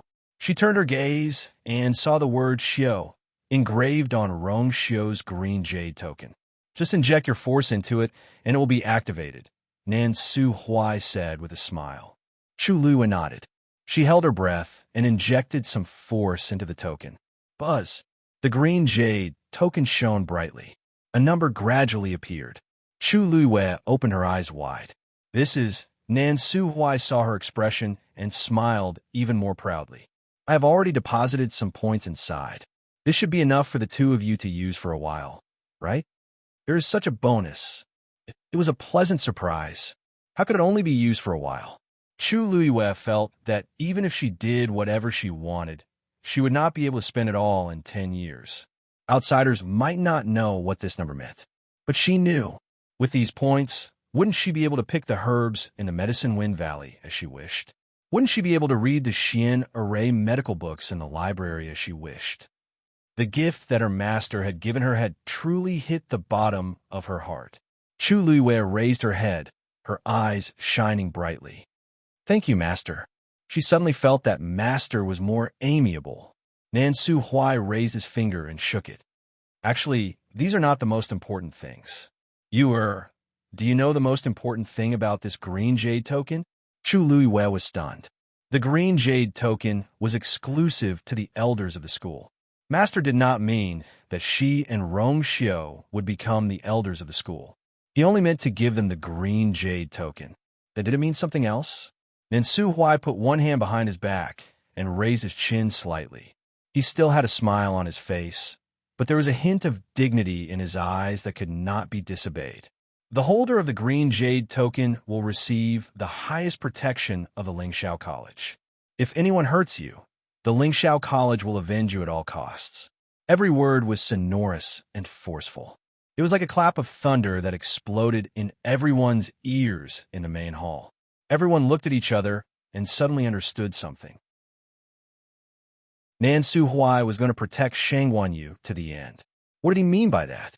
Lingxiao College would not stand by and do nothing if someone were to offend them in the future. Rong Xiao was the holy son of the Yuntian Tower, so he did not need these things. It was obvious that these things were specially prepared for Shang Wanyu. In the past, Nan Su Huai had always stood behind her and stood up for her as the master of Shang Wanyu. In the future, the entire Lingxiao College would be her backing and trump card. Anyone who was afraid of Lingxiao College would have to be afraid of Shang Wanyu in the future. How was this a gift? It was clearly a gift of power. Mobile users, please browse for a better reading experience from Love Network. Chapter 1807. Everyone in the ethereal hall was shocked before they fell into a long period of silence. How could this be? How could this be? As the school head, shouldn't Nan Su Huai do things impartially? How could he give away the entire Lingxiao College so openly just to support Shanghai Yu?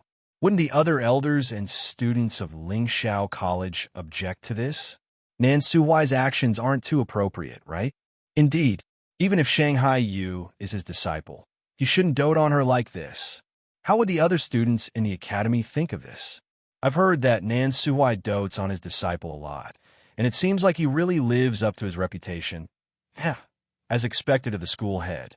He's indeed generous. I wonder if Lingxiao College will be as peaceful as before in the future. All kinds of discussions sounded like a tidal wave. Even though some of them didn't say anything, it was clear that they weren't optimistic about this matter. After all, Lingxiao College wasn't a place where Nan Su Huai's family could dominate. Upon hearing those words, Nan Su Huai raised his eyebrows and smiled. You don't have to worry about this. He turned around, and even though he was smiling, his gaze was as sharp as a knife as it swept across those who spoke rudely. Everyone fell silent for a moment. However, Nan Su Huai's smile widened. Previously, when Lingxiao College was in danger, It was all thanks to you who risked her life to turn the tide that the entire academy was saved. The verdant jade token had never been given to anyone who wasn't an elder. Today, we've made an exception and given it to you, heir, and her husband. This was a decision that all of the elders in the academy had agreed to. Why do you seem to be unhappy when our people don't have any objections? Who are you unhappy for? Why don't you think that anyone will care? Since it's a decision made by a person, it's not up to outsiders like you to comment on it. Even though Nan Suhui didn't say those words out loud, his expression conveyed his thoughts very vividly. Many people felt embarrassed, and they quickly averted their gazes. However, Nan Suhui didn't seem to be satisfied yet. One more thing. I'd like to remind you all that I, Nan Suhui, have only accepted one disciple in my entire life. Everyone suddenly thought of something and looked at Nan Suhui in disbelief. What was the meaning of this? Is he planning to pass the position of dean to Shangguan Yu? Yes. If he didn't have this intention, why would he be so protective of Shangguan Yu and even give them such a big gift? Furthermore, the other elders of Lingxiao College were all in favor of the green jade token. Could it be that they had already decided? Many people began to feel uneasy. If Shangguan Yu really became the dean of Lingxiao College, the situation would be very different. Even if she didn't have any roots in the Divine Ruins world, Lingxiao College was an absolute colossus. If she really became the principal, then her position in the entire Divine Ruins world would be greatly improved. Admittedly, some of the first-rate families were rich in resources and had many experts. They could cultivate outstanding juniors on their own. They didn't need to send their children to the Yuntian Tower, and they didn't need to worry about their relationship with the Yuntian Tower. However, this was only a small portion of the families. Most of the families and clans still hoped that their juniors could enter Lingxiao College to cultivate and become experts. Then, didn't this mean that they would have to treat Shangguan Yu with respect in the future? Many people had complicated expressions on their faces when they realized this. In fact, many of them didn't think highly of Shangguan Yu in the past. Even if she was talented and powerful, she was too weak without the support of her family. It was as if she would fall if the wind blew. But now, in front of them was the Yuntian Tower, and behind them was the Lingxiao College. With these two forces joining forces, how could the others compete? The atmosphere in the main hall became strange. Many of those who were tempted to make a move had stopped thinking about it. Nan Suhui revealed a satisfied expression. This was the effect he wanted. They wanted to bully you, dream on. Both of you have given us such a big gift. Our gift is a little inferior. Shangguan Yu said with a smile. Although he said that, his expression was magnanimous and natural, which made people feel as if they were bathing in the spring breeze. His temperament alone was better than many of the so-called nobles in the hall. Rongxiu said with a smile. Father-in-law is the person closest to you, For you to travel such a long distance to come here, this is already the best gift for us. The word father-in-law was addressed to two people, Shangguan Yu and Chu Ning. Some of the people in the hall began to ponder. Just by looking at Rongxiu's attitude towards the two of them, one could tell that he valued Yu a lot. It was said that he had even invited the princess's friends and subordinates. It was rare to see someone so thoughtful. Shangguan Yu took out a wooden box. The wooden box was rectangular and black. There was a faint pressure coming from it. It was obvious that there was a Xian formation seal on the outside. Chu Luiyue felt a familiar wave of energy and widened his eyes in surprise. Father, this is open it and take a look. Shangguan Yu urged with a smile. Chu Luiyue took the wooden box. The moment he held it in his hand, the seal on it was automatically removed. The energy inside it surged even more fiercely. Chu Luiyue paused for a moment. Click! The wooden box was opened. A dragon-headed scepter lay quietly inside.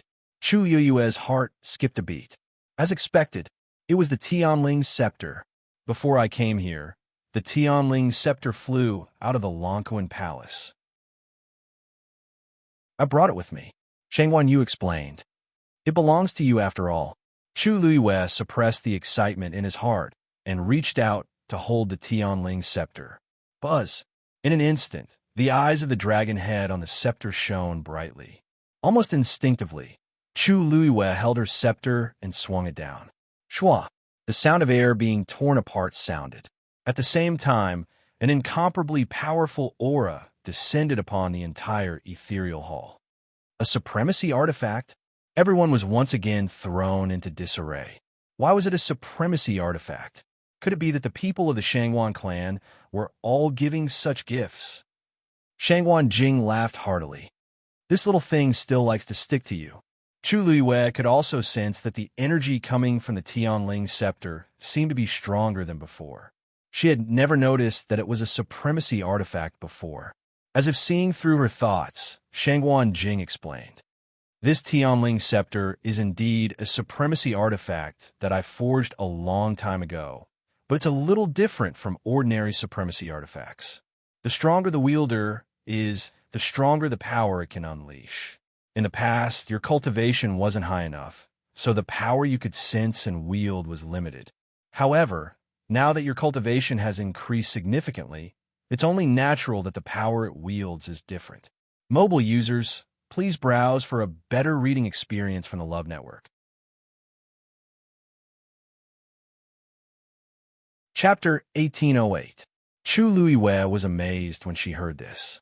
No wonder. She had already seen the venerable artifact, but she didn't know about it. Puffed. Someone suddenly spat out a mouthful of blood and collapsed. The person beside him immediately frowned. Princess, we came here today to congratulate you. Isn't it inappropriate for you to target us like this? That person was unable to withstand the might of the heavens' rich scepter, and his chi and blood surged, causing him to spit out blood. Chu Luiwe raised her eyebrows in surprise. I just took out the Tianling scepter, and he couldn't take it? I thought that those present today were all the top experts of the Divine Ruins world. So it turns out that I misunderstood? I'm sorry. As she spoke, she immediately took out a jade bottle and asked Yanqing to pass it to her. This is the rejuvenation pill. Please take it. Yanqing respectfully took the pill with both hands and handed it over. This time, not only did the person vomit blood, but even the person who spoke almost couldn't catch his breath. You're sorry? How are you sorry? That move just now was clearly intentional. Just as that person was about to say something, Rong Xiu put down the wine cup in his hand. Clang. The sound was neither loud nor soft, but it suddenly felt like a huge rock pressing down on everyone's hearts. Rong Xiu looked up slightly and glanced over. His eyes were extremely calm. Today is I and you's big day. We can't see blood. Yanqing sent him out. Yes. Yanqing looked at the person who vomited blood. Please, being stared at by Yanqing, the man subconsciously trembled. At that moment, he couldn't say a single word. He forcefully swallowed the blood in his mouth, got up and left dejectedly. When he left, his footsteps were unsteady, as if he hadn't recovered yet. Everyone was silent for a moment. This couple really had a tacit understanding. They thought that after listening to what they said, they wouldn't really make a scene here today. Who would have known that Shangwan Yu would seek revenge for the smallest grievance? He had openly attacked her in front of so many people. But Rong Xiu just let it be. It could only be said that the person who was beaten up was really unlucky. However, this act of killing the chicken to warn the monkey also caused everyone present to become vigilant. These two, he was not someone to be trifled with. Chu Luiwe raised his eyebrows. Only then did he put away the heaven-writ scepter, and his lips curled into an extremely faint arcum. It's not bad. Time is short. Father doesn't have anything good to give you. A few days ago, I asked Senior Shangwan to help me refine a pendant. I'll give it to you. Chu Ning broke the silence in the hall and handed over a palm-sized jade box. This jade box was carried by Chu Ning himself. Back in Yao Chun, this jade box was considered excellent. However, in the eyes of these people today, it was extremely ordinary. In fact, it could even be said to be somewhat crude. Everyone heaved a sigh of relief. Finally, a normal one. This was the grade that they should give out. Chu Luiwe didn't care about this. He took the jade box with both hands and opened it. A small green jade gourd was strung together with a red string. There was a faint trace of red inside the jade gourd. She picked up the small jade gourd. Countless gazes fell on it. Someone couldn't help but chuckle. What is this? It was fine if the jade box's material was inferior. After all, it was just a container to hold gifts. But this jade gourd, its quality wasn't very good either. Looking at the color, it was a bit mottled. It was really ugly to the extreme. How could such a thing be given out? Didn't Shangwan Yu feel embarrassed? Chu Yue's expression was slightly serious. He stared at the jade gourd for a long time before asking, "Father, what's inside? That's Chu Ning's blood." Shangwan Jing suddenly spoke. Everyone didn't know whether to laugh or cry. Blood. So that Chu Ning asked Shangwan Jing for help and put his blood in that jade gourd. That's too old-fashioned. What's the point? Oh my God. Even if he doesn't have anything to give, he shouldn't be so poor, right? Giving his own blood? What is this? That's right. Even if he borrowed a gift, it would be better than this, right? If I were Shangwan Yu, I really wouldn't be able to accept this thing. Sounds of discussion gradually rose in the main hall. Chu Ning's hand tightened. This was indeed the best gift that he could give Su Yang. Shangwan Jing glanced around and suddenly laughed. I didn't know when the god's blood of the indestructible divine body became so worthless. As soon as he finished speaking, the hall suddenly became dead silent. Some people still had disdainful smiles on their faces, but their eyes were filled with shock. It looked very strange and funny. There were also people who quickly looked at Chu Ning. Indestructible divine body. Chu Ning has the indestructible divine body. That's one of the rarest divine bodies in the world. He's only a stage 4 warrior. How could... No, that's not right. Rumor has it that when he came to the Yuntian Tower half a month ago, he was only a stage 1 warrior. In such a short period of time, he actually broke through 3 stages in a row. The indestructible divine body has an extremely strong vitality. As long as there's a breath left, it can quickly recover and have a higher combat power. Chu Ning refined the god's blood and merged it into the jade gourd. Wear it, and you can contact him at any time. If you encounter any trouble, just call him directly.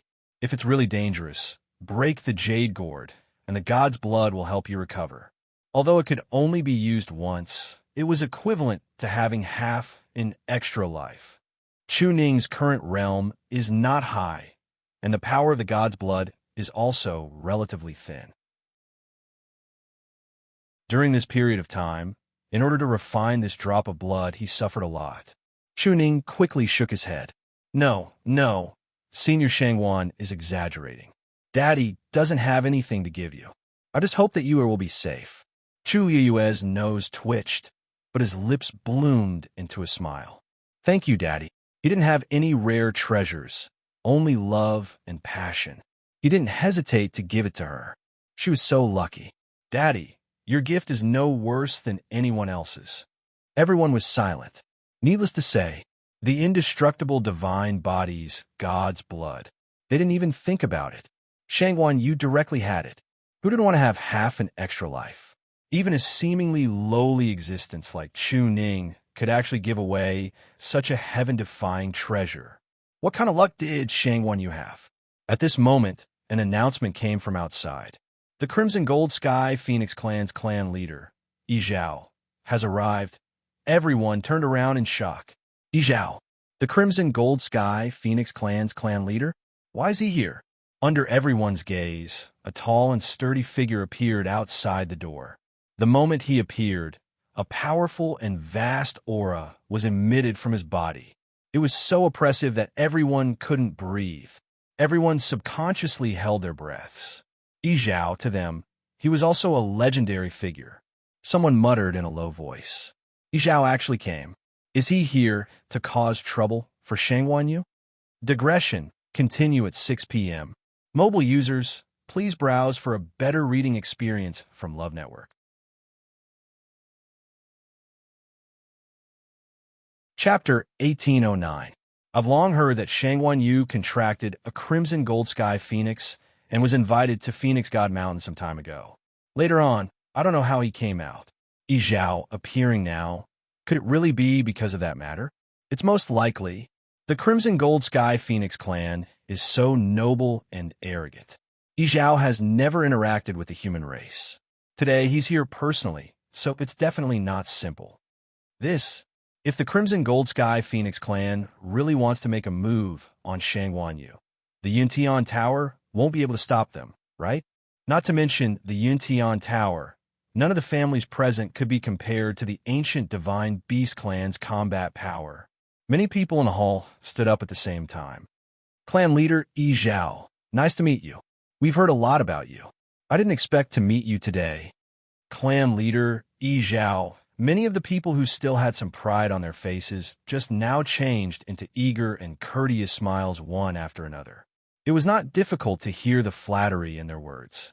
Even though doing this would make him change too quickly and it would seem a little awkward, but who wasn't like this? Please. The person in front of them was the clan leader of the Crimson Gold Sky Phoenix clan. He was the world's top expert who could reject a venerable god expert without hesitation. Who here could be compared to him? Usually, many people wanted to establish a relationship with the Crimson Gold Sky Phoenix clan, but unfortunately, they didn't have the connections. Now, Yi Zhao was in front of them. How could they not seize the opportunity? This was a world where the strong preyed on the weak. Everyone had a strong desire to be strong. If they could establish a relationship with Yi Zhao, so what if others said that they were flattering, solicitous, and trying to curry favor with him? However, Yi Zhao completely ignored these people's greetings. His expression was cold and solemn as he strode forward. His pace was very hurried, and cold wind was wrapped around him as he walked. Wherever he passed, his aura crushed. Many people felt a little embarrassed when they were ignored. But this kind of embarrassment was quickly dispelled by themselves. Wasn't Yi Zhao always like this? If he could greet anyone with a smile, that would be a miracle. This person is indeed the same as the rumors say, cold-faced and cold-hearted. Not only that, I heard that he's super strong and ruthless. All these years, the Crimson Gold Sky Phoenix clan is almost his sole say, not to mention us. Even their own clan members don't dare to disobey him. Do you guys smell it? That murderous and cold aura on his body. He hadn't even made a move yet, but the overflowing pressure was already so terrifying. If he really wants to make a move, I'm afraid no one here. Sky Phoenix Crimson Clan is Yi Zhao use it. Yi Zhao, Yi's clan. Under the gazes of everyone, Yi Zhao walked into the hall. Rong Xiu stood up first with a smile on his lips. Clan leader Yi Zhao, long time no see. How have you been? Everyone was stunned. Rong Xiu actually knows Yi Zhao, and, judging from his tone, it seems like they have a good relationship. Could it be that he's pretending? Rong Xiu was powerful and famous in the Yuntian Tower, but they had never heard of him having any contact with the Crimson Gold Sky Phoenix clan. Just as everyone was guessing, Yi Zhao nodded and said indifferently, "That's right. Everything is as usual." Many people looked at each other secretly. Does he really know Yi Zhao Yu? Yi Zhao turned and looked at Chu Luiwei. Shangguanyu. His voice was low and cold. Everyone's hearts were in their mouths. It's coming. It's about to start. This time, even if the Yuntian Tower and Lingxiao College joined forces, they wouldn't be able to protect her. Congratulations to the two of you on your wedding. I received the news a little late, so I came a little late. Am I late? Yi Zhao asked. Almost everyone's expression froze at this moment. What did Yi Zhao say? Not only did he not reprimand Shangguanyu, he even congratulated them on their wedding. The air in the hall seemed to have stopped flowing. All the noise suddenly disappeared, leaving only a suffocating silence. Chu Luiwei stood up, and her eyes curved. How can this be? You came at the right time. Why didn't I hear that you were coming? We didn't make any preparations. Sorry for the delay. Rong Xiu had already ordered someone to prepare a seat for him. His seat was naturally the innermost, closest to the two of them. Of course, he was the VIP of the VIPs. Even if he sat at the top, no one would have any objections. While everyone was still in a daze, they saw a little girl suddenly appear in front of Chu Luiwei. The little girl looked to be no more than 3 or 4 years old. She was wearing a reddish-gold lotus leaf dress, and her hair was tied up in 2 round buns with golden bells. Her small face was fair and cute, and people couldn't help but reach out and pinch it. Chu Luiwei gave her a gentle push from behind. Dumpling, go and greet Yi Zhao. Tuanzi was also very surprised. She rushed over with her chubby feet bare. Grandpa clan leader. Her laughter was as clear as silver bells, and Yi Zhao's heart melted. He almost instinctively bent down, stretched out his arms, and caught Dumpling firmly. Then, he lifted her up. She was soft and small in his arms, and there was still a faint, milky fragrance on her body. Her smile was bright, and her grape-like big eyes were sparkling. A doting smile finally appeared on Yi Zhao's face that had always been cold and solemn. Dumpling, did you miss Grandpa clan leader? Dumpling nodded vigorously. Yes, of course. Why didn't Grandpa clan leader say that he was coming? Before Yi Zhao could say anything, a smiling voice came from outside the door. Of course it's to give you a surprise. At the same time, a figure floated in. Tuanzi raised her head and looked over. Then she smiled even more happily. Grandpa Iyu. Everyone present felt as if they were struck by lightning. Iyu, one of the 5 great elders of the Crimson Gold Sky Phoenix clan, Iyu. Yi Zhao wasn't enough. And now, Iyu was here too? What was he doing? Iyu walked over with a smile and directly reached out to pinch Dumpling's perky nose. Dumpling, did you miss Grandpa Iyu? Yes. Dumpling giggled. Elder, Iyu was satisfied. Yi Zhao glanced at him coldly. Elder, Iyu is fearless. Dumpling, you don't know, but Grandpa clan leader misses you so much that he abandoned me on the road just now. Hee. Yi Zhao's eyebrows twitched. It seemed that some people were really ungrateful. You're too useless. Their footsteps were so slow, and the wedding ceremony was about to end. Elder Iyu coughed and touched his nose. It had been a long time since he was criticized like this. But who asked the other party to be the clan leader? Could he beat him? No, he couldn't. He could only endure it. So Grandpa clan leader misses me that much. Dumpling came to a realization. Then, she grabbed Yi Zhao's beard and leaned over to kiss his face. Dumpling also misses Grandpa clan leader a lot. Mobile users, please browse and read. A better reading experience comes from Love Network.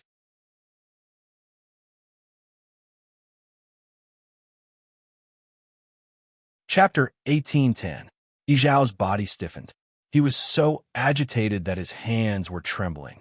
What had he not seen in his life? Even in the face of death, his heart wouldn't beat so quickly. But this feeling was wonderful. He felt as though his entire body was soaked in a hot spring. It was warm, comfortable, and smooth. In short, there was only one word to describe it. Comfortable. At this moment, he even felt that even if Dumpling wanted the stars in the sky, he would find a way to pluck them and give them to her. As long as she was happy. Elder Iyu was petrified as he watched from the side. He seemed to have assisted her. He was jealous. But at this moment, the crowd in the hall wasn't just jealous. They were about to go crazy. Everything that had happened in such a short period of time contained too much information. What did that little girl called Dumpling call Yi Zhao? Grandpa clan chief. Didn't that mean that she was the Crimson Gold Sky Phoenix that had contracted with Shangguan? No. What happened to the agreement that she was here to cause trouble? What happened to the agreement that the bloodline of the ancient divine beasts wasn't to be sullied? What happened to the agreement that the Crimson Gold Sky Phoenix wouldn't interact with humans and draw a clear line between them? What was going on now? That little girl was clearly contracted with Shangguan. Otherwise, she wouldn't have suddenly appeared beside Shangguan. Didn't Yi Zhao care about that? And he was so affectionate toward her. Furthermore, didn't Crimson Gold Sky Phoenixes have to wait until they reached adulthood to take on a human form? That little girl clearly looked very young. Someone braced himself and asked, May I ask, Clan Chief Yi Zhao, this time, Yi Zhao finally turned his head and shot him a glance. I forgot to introduce her. This is Dumpling, the young master of our Crimson Gold Sky Phoenix clan. Dead silence. That short sentence was no different from a bolt of lightning that struck the ethereal hall. Everyone was stunned. Their expressions were fascinating. Young master. That little girl was the young master of the Crimson Gold Sky Phoenix clan. No, that wasn't the most important thing. The most important thing was that the young master of the Crimson Gold Sky Phoenix clan was Shangguan Yu's contracted mythological beast. What did this mean? No one knew what this meant, because such a thing had never happened before.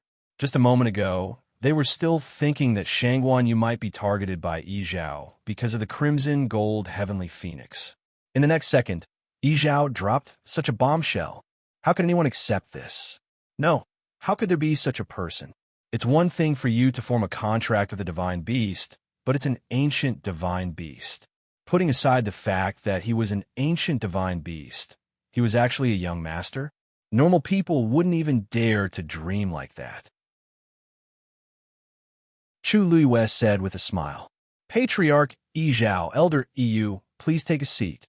Then, she looked at the people in the hall, and her smile became even more amiable and brilliant. Why are you all in a daze? Take a seat. Today is the wedding day of Her Highness and I. We are very grateful that all of you took the trouble to come here. Everyone, please feel free to treat this place as your own home. Who's your own home? We don't have such a relationship with the Crimson Gold Sky Phoenix clan. For a moment, countless people were complaining in their hearts. However, Yi Zhao and Yu were here, so they didn't dare to say a single word. It wasn't until Yi Zhao sat down with Dumpling that everyone sat down again one after another. His seat wasn't stable at all. There was only one thought left in most people's minds now. Offending Shangguan Yu was equivalent to offending Dumpling. Offending Dumpling was equivalent to offending the entire Crimson Gold Sky Phoenix clan. If they were blind and killed Shangguan Yu, it would be equivalent to killing the young master of the Crimson Gold Sky Phoenix clan. According to Yi Zhao's character, it wouldn't be enough to wipe out the entire clan 10 times. What the heck? Shangguan Yu has such a background? Why didn't I hear anything about it before? That's right. Everyone thought that she offended the Crimson Gold Sky Phoenix clan. Who knew that she had contracted their young master? This is really something. Who can afford to offend such a powerful backer? But why would Yi Zhao agree to this? This doesn't make sense. You want to know? Go and ask him yourself. Anyway, I don't want to know. What's the use of knowing? Let's think about whether we offended that person just now. Who the hell told me that Shangguan Yu is of a lowly background and has no one to rely on? I'll kill him when I get back. If that's called not having a backer, then let's not live anymore. Yi Zhao's appearance and declaration of his position caused everyone's attitude to take a 180-degree turn. It couldn't be helped. A strong fist was the highest truth. At this moment, no one cared about why Yi Zhao was so open-minded about contracting Dumpling with Shangguan Yu. He had already said that he was their young master and even came to support them. Wasn't that enough? Dumpling nestled in Yi Zhao's arms, beaming with joy. Seeing that she was fine, Yi Zhao and Yu were also relieved. In fact, a large part of the reason why they decided to come this time was because Dumpling said that they had gone to Divine Dragon Island. Even though Dumpling said that she was fine, they were still worried. After thinking about it, they still came. In addition, this way, Shangguan Yu and Dumpling would have less trouble traveling in the Divine Ruins world in the future. Killing several birds with one stone, why not? Yi Zhao said, "Oh, right. By the way, our Crimson Gold Celestial Phoenix clan has also brought a small gift for your wedding." As he spoke, he nodded at Elder Yu beside him. Elder Yu stepped forward with a smile and handed over a jade bottle. This is the spring water condensed in the Frost Cave on Godly Phoenix Mountain. It's only produced once every 100 years, and it's extremely beneficial for cultivation. This is a small gift to show our respect. A trace of shock flashed across Chu Liuyue's eyes. She knew about this item. Back then, that god-level expert had gone to Godly Phoenix Mountain to ask for this item. And at that time, he had only asked for a few drops. In the end, he hadn't even been able to enter Godly Phoenix Mountain, let alone obtain the spring water from the Frost Cave. She didn't expect that not only did Yi Zhao and the others come personally, but they also brought such a generous gift. Chu Luiwei received it with both hands and thanked them solemnly. Everyone in the main hall revealed looks of envy. Some people were so lucky that they couldn't understand it. After today's event, even if they wanted to do anything in the future, they would have to think twice. Suddenly, another low and heroic laughter sounded out from afar. Ha ha ha. It's so lively here. Is this old man late? Mobile users, please browse for a better reading experience from Love Network.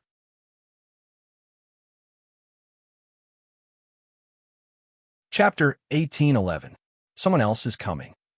When everyone heard this voice, they all looked outside the door. Why does this wedding ceremony seem to be getting more and more lively? It's already so late. Who could it be? I don't know. In the world of divine ruins, basically everyone who has dealings with the Yuntian Tower is here, right? Many people were filled with guesses. Soon, that figure came from the horizon and appeared in front of the main hall.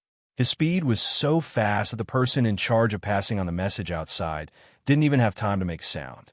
The main hall fell silent. Everyone's gaze fell on the person who came. It was a man who looked to be in his 40s. He was tall and sturdy, and his face was angular. At this moment, he was walking inside with a warm smile on his face. Who is this?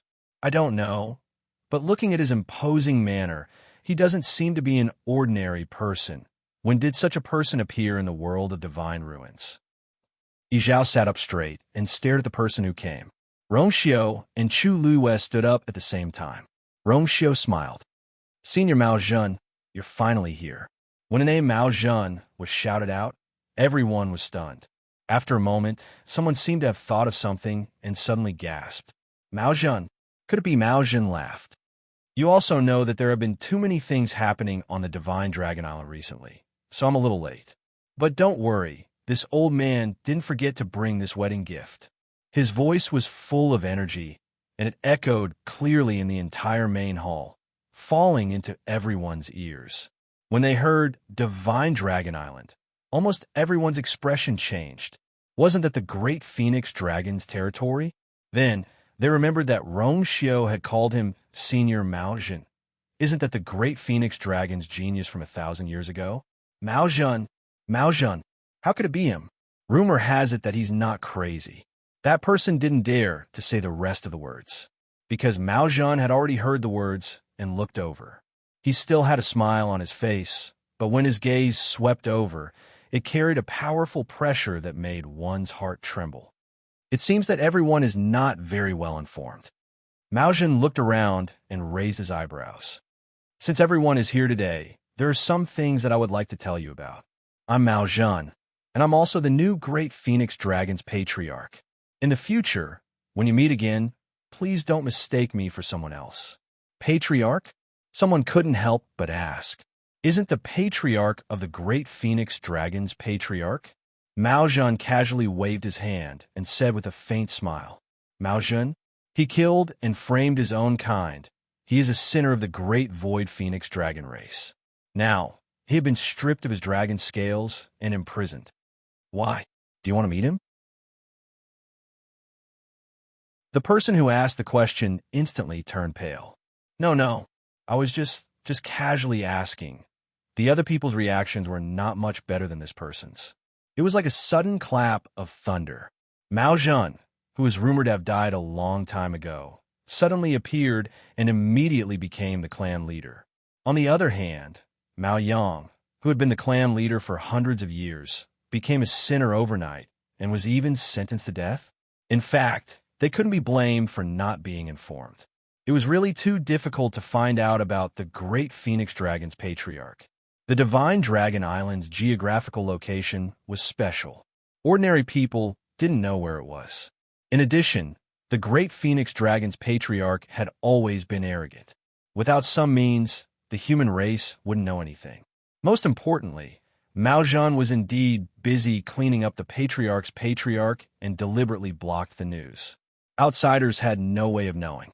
However, since he had shown up today, he naturally had to make things clear. As he spoke, he retracted his gaze and waved his sleeve. A purple-gold flowing light flew out. Rongxiu raised his hand. The purple-gold flowing light landed in his palm and turned into a palm-sized dragon scale. However, these dragon scales were different from ordinary dragon scales. There was a totem drawn on the surface of the scales with bright lines. Rongxiu's eyes flickered. Chu Luiyue also sensed the astonishing aura on the dragon scale and couldn't help but widen her eyes slightly. Senior Mao Zhan, this old man didn't think of what to give you previously. After all, there are many treasures in the Yuntian Tower. After thinking about it, this old man decided to give this red heart dragon scale to you. In the future, with this item, you will be my Divine Dragon Island's distinguished guests. You can come and go as you wish. If there is any danger, use this dragon scale as a signal. My great Phoenix Dragon's patriarch will spare no effort to help. At this point, he paused and looked at Chu Luiyue with admiration. This girl is really very beautiful. Rongxiu, you are very lucky. Rongxiu's smile deepened. The corners of his eyes and brows seemed to relax a little. Yes, it was indeed his greatest fortune to be able to marry her. Mao Zhan's deep and powerful voice knocked heavily on everyone's heart. Some people were already in a daze. Even the great Phoenix Dragon's patriarch came to support Shang Wanyu? When did they know each other? They seemed to be very close. If not for their strong friendship, why would Mao Zhan have such an attitude? Not only did he come to congratulate them personally, but he also gave them the Red Heart Dragon Scale. Thank you, Senior Mao Zhan. Please take a seat, Chu Luiyue said with a smile. Mao Zhan's seat was arranged long ago. When he sat down, he happened to sit right across from Yi Zhao. The two patriarchs of the primordial divine beasts looked at each other. In an instant, there seemed to be sparks flying everywhere. At this moment, everyone in the hall clearly felt that the air seemed to have frozen. Who didn't know that the relationship between the great Phoenix Dragon and the red gold heavenly Phoenix had always been rather subtle?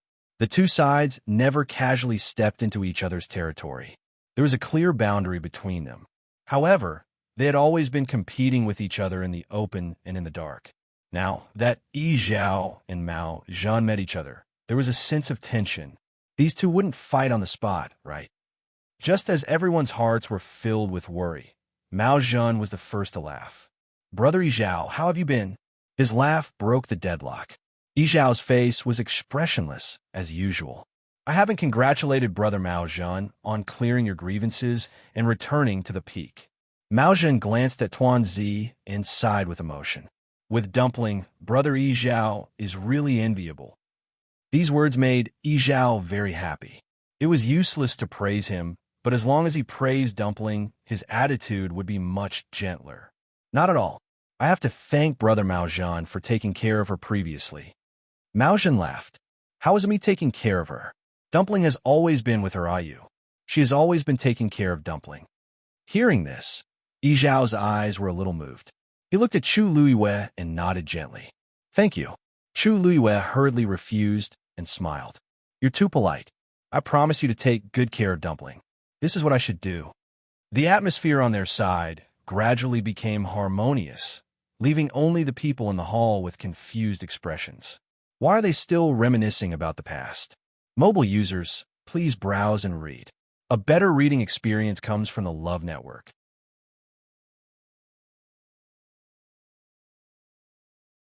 Chapter 1812. This scene was too stimulating. Before they could even enter the Divine Phoenix Mountain, Shanghai Yu had already contracted the young master of the Crimson Gold Sky Phoenix clan. Before they even knew that the clan leader of the Divine Dragon Island had changed, Shanghai Yu was already chatting happily with a new clan leader. What was even stranger was that these two clans could actually sit in the same room and chat so peacefully.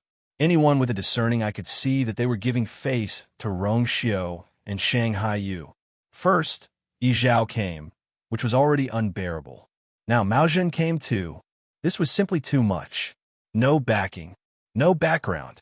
Then what the F***CK is going on? Some people were already going crazy. I was just mocking Shanghai Yu. She must have heard everything. Regret. Really regret. Many people in the hall had ugly expressions on their faces. They were restless in their seats and wanted nothing more than to run away. This place, staying for even a second longer, was torture. Chu Luiyue calmly raised her wine cup, which was filled with the tea that Rongxiu had just changed. Her thick and long eyelashes drooped slightly, hiding the surging waves in her eyes. Actually, how could there be so many rumors spreading? How could there be so many emotions being stirred up? It was simply because they themselves thought that way. These people from the aristocratic clans had been in their positions for a long time. All they could see was the small piece of land in front of them, and their views were often prejudiced. Just because she was born outside the Divine Ruins world, they looked down on her. No matter how outstanding she was, it still couldn't offset the obsession in the depths of their hearts. At this time, persuasion was useless. The most effective way was to give them a few slaps to wake them up. That's right. She indeed didn't have her own power in the Divine Ruins world. But this didn't mean that she was easy to bully. Whether it was the Yuntian Tower, Lingxiao College, or the two ancient Divine Beast clans, they would all become her backing. From today onwards, she would let these people understand that she was not someone who would be bullied and humiliated. The banquet continued. However, for many of the people present, they had already lost their appetite. He had come here today to watch a joke, but who knew that his face would be slapped swollen in the end? However, he had to endure this slap. Whether it was the crimson gold heavenly phoenix or the great phoenix dragon, they were not people they could afford to offend. Thus, those who were happy became happier, and those who were depressed became even more depressed. Rongxiu and Chu Luiyue didn't care about this. In any case, he had already achieved his goal. Nothing else mattered. If you truly came to congratulate them, they would welcome you with open arms. If you came here with other intentions, then you can't blame me. Suddenly, a figure rushed into the main hall. Your Highness, Princess Consort, there are two guests. Rongxiu narrowed his eyes slightly. Those who were supposed to come today were already here. Who else would appear? Furthermore, from the looks of it, the other party's identity was somewhat unusual. Who are you? Rongxiu asked faintly. That person hurriedly said. They said they are from the Nan family. As these words fell, many people subconsciously stopped what they were doing, looking surprised and doubtful. The Nan family? That Nan family? Rongxiu's expression became a little colder. Chu Luiyue raised his eyebrows slightly, put down the wine glass, and raised the corner of his lips into an ambiguous smile. It seemed that they hadn't stopped yet. Hadn't they suffered enough from before? Rongxiu leaned back, his eyes cold. Drive them out. Digression, 11:30 p.m. Mobile users, please browse and read. A better reading experience comes from Love Network.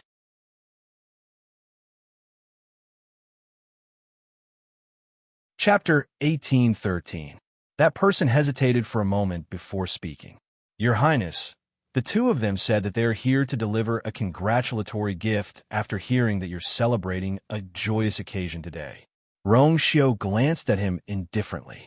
The silent pressure caused that person's heart to tremble, and he swallowed the rest of his words. Yes. After saying those words, that person quickly left. Many people in the ethereal hall glanced at one another. The Nan clan, why are they here? If I recall correctly, the Yuntian Tower doesn't have much interaction with them, right? Why are they here all of a sudden? However, it seems like the Yuntian Tower doesn't welcome them. The Nan clan has always been arrogant. So what's the meaning of this? And the Yuntian Tower doesn't seem to care about them at all. The Yuntian Tower has the crimson gold celestial phoenix and the great illusionary dragon as their backing now. Who else can possibly catch their eye? You're right. In the world of God, there were many sects and clans, and the various powers were entangled with one another. It was common for the weak to rely on the strong. Without a doubt, the two primordial divine beast clans were the two thickest thighs in the world. And now, they were being embraced by the Shangguan Yu alone. What else was there to say? This small interlude was quickly forgotten by everyone. Outside the barrier of the Yuntian Tower, Luo Yan's face was cold. Nanny stood behind him and shook his arm with an aggrieved expression. She really wanted to go in. Luo Yan turned around and patted her hand comfortingly. Then, he looked at the guard in charge of guarding the barrier. We're really here to congratulate you. The black armor guard looked at Luo Yan coldly. His Highness' intentions are clear. The Yuntian Tower doesn't welcome you. Please leave quickly. If you continue to pester us, don't blame us for being impolite. Luo Yan's chest was burning with rage. He had never suffered such humiliation in all these years. Yet, he had been thwarted time and time again by the Rongxiu and the Shangguan Yu. However, this was the other party's territory, and it wouldn't do them any good if a fight broke out. Luo Yan took a deep breath and pulled Nanny away. Let's go." Nan Yi wanted to struggle again, but when she looked up and saw Luo Yan's angry face, she knew that he was really angry. She didn't dare to do anything else, and could only follow him obediently. The two figures quickly disappeared. About an hour later, Luo Yan brought Nanny to a mountain peak. The forest on a mountain was lush. The sun was shining brightly, casting mottled shadows in the forest. There seemed to be the sound of a stream flowing in his ears. Everything was calm and peaceful. However, Nanny's mood wasn't soothed by this scenery. Along the way, she followed behind Luo Yan with her head lowered silently. Luo Yan only stopped when he reached a relatively flat area. As soon as he turned around, Nan Yi looked up, and only then did he see the tears on her face. Luo Yan's heart instantly felt as if it had been pricked by something, and his voice softened a lot. I've already said that this method won't work. We've already made such a fuss with them before, so why would they still be in contact with us? Besides, today is their wedding day. If it were him, he would definitely make the same choice. Nanny had always been very smart. He didn't know why she was so persistent this time. She knew that there was a wall in front of her, but she still wanted to hit it hard. Nanny pursed her lips as tears kept falling. Ever since she couldn't speak, she didn't want to make any sound, including crying. It would only make her feel tormented and painful. Luo Yan patted her shoulder gently and sighed. I know you hate him, but you haven't recovered from your injuries yet. Even if you want to take revenge, you don't have the ability to do so, right? And, for some reason, the family head is obviously very afraid of Rongxiu. If we act rashly, I'm afraid that the Nan family will also. Nanny turned her head away. She didn't want to care about this. She only knew that her tongue had been cut off, and she couldn't speak anymore. No one else could understand her pain, so how could they be in a position to comfort her? Seeing her like this, Luo Yan knew that it was useless to persuade her, so he didn't say anything. He had already brought her here according to her request, but he couldn't do anything more. She still needed to slowly digest this kind of thing herself. Nan Yi suddenly walked towards the middle of the mountain. Luo Yan frowned and immediately followed. Where are you going? Nanny didn't stop and just walked forward. Luo Yan wanted to stop her, but seeing that she still seemed to be angry, he knew that the only thing he could do now was to go along with her, so he could only follow her. The two of them walked forward in silence. About a quarter of an hour later, a black shadow suddenly flew past. A dangerous and cold aura was approaching rapidly. Luo Yan knew that something was wrong and immediately pulled Nanny back. Step back. But it was already too late. The black shadow approached quickly and turned into a black fog that swallowed Nanny. Luo Yan was shocked and immediately mobilized the force in his body to take action. However, at this moment, he was shocked to discover that his body seemed to be fixed by something and he couldn't move. Then, the black fog quickly spread over and strangled Luo Yan's neck. It was like a venomous snake slowly crawling around his neck, cold and sinister. Luo Yan desperately mobilized the force in his body, but he was still helpless. One had to know that he was a venerable god expert, and ordinary cultivators were no match for him. Even if a venerable god of the same level fought against him, it was impossible for him to be crushed like this. Just as countless thoughts flashed through Luo Yan's mind, the black fog had already started to spread around him and swallow him bit by bit. Perhaps because he was much stronger than Nanny, the speed at which the black fog swallowed him was obviously much slower. But this couldn't go on. If he couldn't think of a way to escape, he was afraid that, boom, a powerful force suddenly erupted from Luo Yan's body. The violent force spread out in all directions, causing the black fog to disperse. Luo Yin was finally able to catch his breath. He immediately turned around and fled without hesitation. He used the fastest speed in his life. However, the black fog wasn't slow either. Before he could run far, Luo Yin felt a strong force pulling his ankle. He looked down, and his heart skipped a beat. The black fog had already wrapped around him again. This time, the power contained in the black fog seemed to have become stronger, causing Luo Yin's speed to become slower and slower. A strong sense of fear struck him. Luo Yin suddenly turned around. The black fog was like a monster that opened its bloody mouth and swallowed him. A strange, blood-colored totem suddenly flashed in front of his eyes. Then, Luo Yin's vision turned black and he lost consciousness. Mobile users, please browse for a better reading experience from Love Network.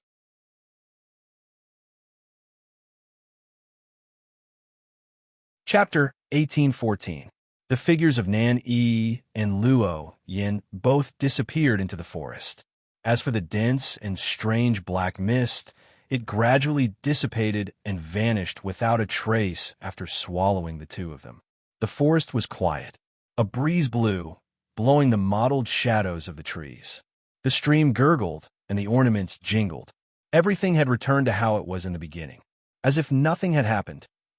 A black swamp spread out endlessly. There were grayish-white reeds swaying in the wind. At a glance, the world was boundless.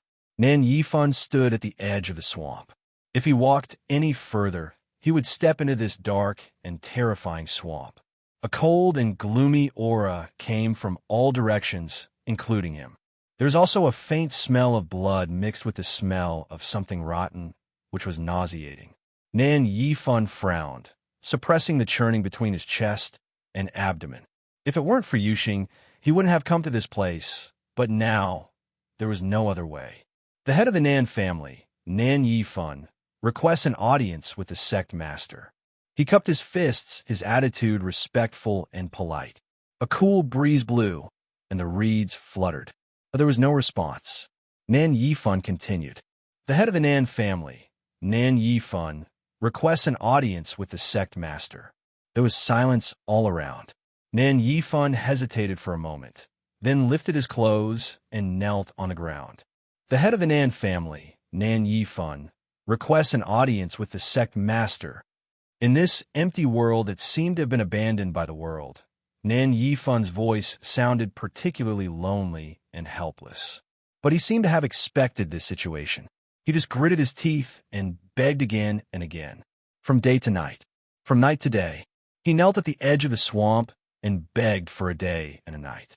When his voice became hoarse and he was almost unable to speak, the reeds in front of him finally began to sway violently. Pieces of white floss flew up and fell into the black swamp, and were quickly swallowed by the surging mud. Vaguely, white bones could be seen. Nan Yifan pretended not to see it. He just raised his head and stared straight ahead with bloodshot eyes. The surroundings seemed to have become quieter. Nan Yifan's heart seemed to be tightly gripped by something, and the blood in his body seemed to have stopped flowing at this moment. His throat was burning with pain, his body was stiff, and his mind was blank. But at this moment, he couldn't care less about that. Finally, a low and hoarse voice sounded. Nan Yifan, what are you doing here? Nan Yifan's pupils shrank.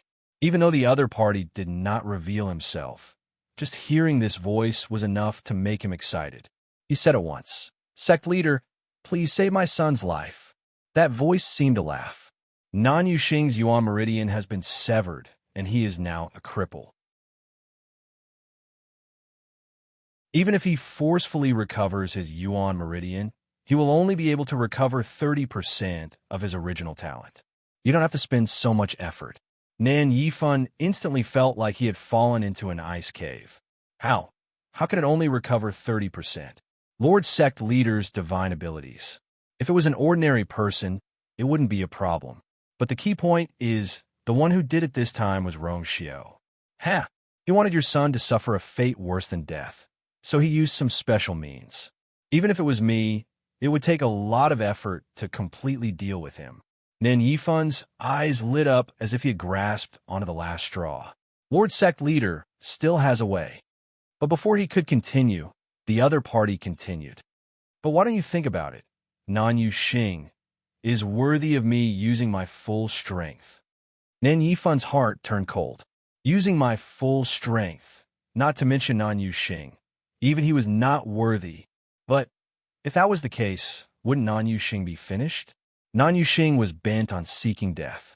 Even if he recovered 30% of his talent, he would not be able to accept it. How could a prideful person like him accept becoming a cripple? He could not even accept becoming an ordinary person. These two situations were equally painful for people like him. So, it still doesn't work? Nan Yifan's expression was dejected and defeated. He had already abandoned all his dignity and pride to come here and ask for help. But it still didn't work. When he thought of the scene of Nan Yu Xing begging him to help, his heart couldn't help but tremble. In this world, there was probably no parent who could accept this. Rong Xiao, even I won't easily make a move against him. Your good son and daughter are very bold. How dare they provoke him again and again? They are really courting death. There was a hint of mockery in the voice. They can only blame themselves for this. Nan Yifan's face was pale, and his cracked lips trembled violently. Of course, he knew all this. But how could he have thought that Nan Yu Xing and Yi would encounter Rong Xiao in the god-slaying tomb? Furthermore, for various reasons, he had even gotten into a fight with them. Even though he had tried his best to make up for it after he found out about this, it was obviously useless. Is there really no other way? Nan Yifan murmured in despair. Actually, it's not that there is no other way. It just depends on whether you're willing to do it or not. The voice said slowly. Nan Yifan suddenly raised his head. Please give me some pointers, sect leader. The other party seemed to smile again, but he did not directly answer the question. Instead, he changed the topic and asked him a question. If I remember correctly, your daughter's talent seems to be pretty good? Nan Yifan nodded in a daze. Yes, Yi's talent is also very outstanding.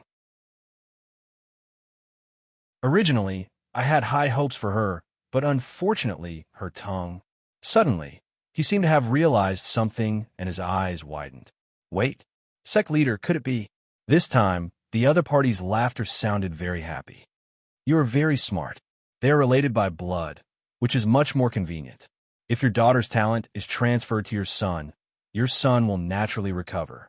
However, your daughter will become a complete cripple in the future. It's all up to you to decide. You can think about it carefully. These few words were as light as a feather, but they pressed on Nan Yifan's chest like a heavy stone. One was Yu Xing, and the other was Yi. Both were his flesh and blood. How could he choose? Nan Yifan knelt there with his hands on the ground. Because of the force, his fingers were pale. I don't have much patience. The voice urged lazily. Finally, Nan Yifan closed his eyes. Change. Yi, I have let you down, but your big brother really can't be crippled like this. Nan Yifan's heart was in pain, and he was almost numb. The voice suddenly laughed. Forget it. You don't have to do this here. You have invested more energy and hope in Nan Yu Xing. If he can't make it, your position as the head of the family will fall into someone else's hands sooner or later. So, you have to save Nan Yu Xing. The choice is so simple. What's so difficult for you? Mobile users, please browse for a better reading experience from Love Network.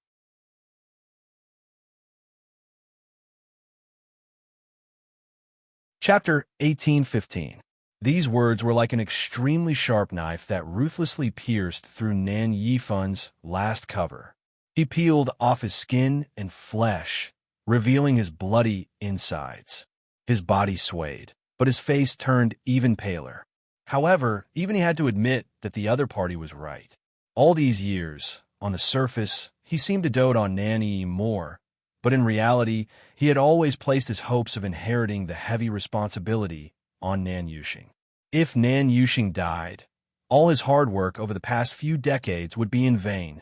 So now, he finally made this extremely difficult decision. Nan Yifan fell to the ground. All his strength seemed to have been sucked out by someone, and his entire body was shrouded in a layer of despair. You made a wise decision. The other party praised him. Nan Yifun gasped for breath and said weakly, "That's right. I want to go back first and talk to E. Why go through so much trouble?" The other party interrupted him. "I know you're a smart person, so I've already brought Nanny over." Nan Yifun suddenly looked up. A gust of wind blew past, and the reeds swayed. In the depths of the black swamp, a black fog wrapped around a person and flew over. Nan Yifun recognized at a glance that the person inside was his daughter, Nan Yi, Secmaster.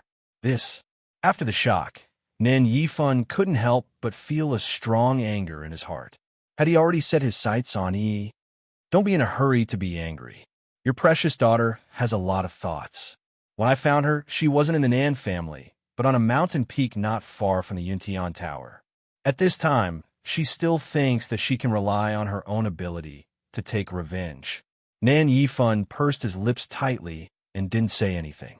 This was indeed something that Nan Yi would do. In the past, when she was a little arrogant and willful, he would at most criticize her a little and had never really taken it seriously. It was probably because of this that he raised her to be so naive and even to the point of stupidity. He looked at Nan Yi, who was trapped in the black fog. At this moment, her eyes were tightly shut, and she seemed to be still unconscious. As if she had sensed something, Nan Yi frowned. Her eyelashes fluttered slightly. He was about to wake up.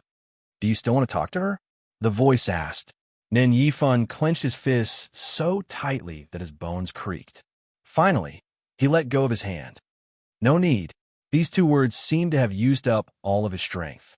In the next second, the black fog quickly entered Nan Yi's body. Chi! In an instant, blood splattered everywhere. Nan Yifun's vision turned black, and he fainted. Yintian Tower.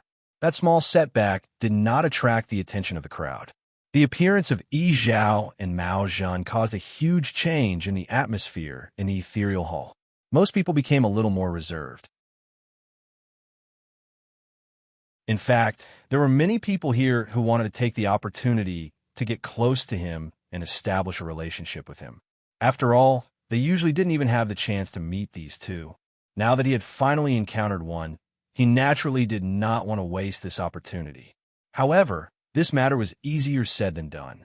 There were simply too many people in the ethereal hall. Those who were able to appear here were basically all reputable figures in the Divine Ruins world. They knew very well that at this time, whoever stepped forward first would be the most eye-catching. Besides, even if they were willing to go all out and say a few words in front of everyone, they would still be faced with a very serious problem. Yi Zhao and Mao Zhan were sitting opposite each other. Who should they approach first, and who should they approach later? Although the atmosphere between the two sides was very harmonious, everyone was smart. They didn't really think that the Great Phoenix Dragon and the Crimson Gold Celestial Phoenix would be as close as a family from now on. If they were to curry favor with one first, they would inevitably offend the other. Both sides were evenly matched, and they could not afford to offend either of them. As such, everyone fell into a dilemma. In the end, no one moved. Many people looked at Chu Luiyue enviously. They wondered what kind of method she used to establish a good relationship with these two factions at the same time. In a slightly remote corner of the hall, Xin Yi and the others were sitting together. They were also invited to this banquet. Originally, Chu Luiyue had planned to arrange for them to sit at the front. After all, there were not many people on her side, and Xin Yi and the others had been with her for many years and had gone through life and death with her. In her heart, the 13U tribe was no less important than her family. No, it should be said that she had long regarded them as her family. She wanted to give them the best. However, this suggestion was rejected by Xin. Chu Luiyue also asked for the reason, and Xin only replied indifferently, "I don't like noise." Chu Luiyue understood their personalities and knew that they did not like to be too eye-catching. If they stayed at the back, they would probably be more comfortable. After thinking for a moment, she agreed. "Sai, when will my dishes be ready?" Fang stared at the various delicacies in front of him, but he had no appetite at all. He had a bitter look on his face. Wu Yao and Yu Jiu were eating very happily at the side and did not pay much attention to him. Little Hachi stopped eating after eating a little. Fang was very touched. "Sister 8, You also think that my cooking is the best, right? Little Hatchie rested her chin on her hand and said lazily, "No, I'm on a diet." Sure Fong was speechless. Sun Yi's expression was as indifferent and distant as usual.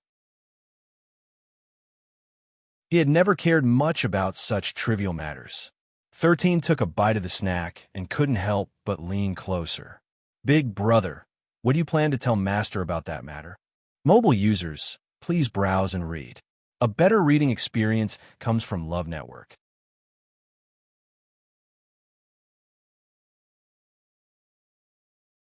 Chapter 1816. Sunny glanced at him. Eat your food properly. 13 shrunk his neck and said obediently, "Oh, looks like Big Brother doesn't intend to say for the time being. However, Big Brother has always been strategist, so he definitely has his own plans. It's not my place to worry." 13's gaze landed on the wine glass beside him. Inside, there was clear wine that glowed with light. He licked his lips, his eyes filled with curiosity. "Big Brother, can I drink?" Sunny didn't turn around. No. 13 had expected this outcome, but he still hesitated and struggled. "Then just one mouthful?" Sunny glanced at him. "If you beat me, I'll let you drink." 13 was instantly discouraged. Big Brother said that every time, in the past, he didn't have any experience. Every time he felt that he had improved, he would think that he could win and excitedly run to compete with Big Brother. Then, he would return in defeat. Without exception, if he wanted to beat Big Brother, God knows how long it would take. Seeing his dejected expression, Sure Fong couldn't bear to see him like this. "Big Brother, 13 is still a child. It's fine to let him drink just one mouthful. There are so many of us here." Little Hatchie's beautiful eyes flickered as she gave Sure Fong a thumbs up. A true warrior.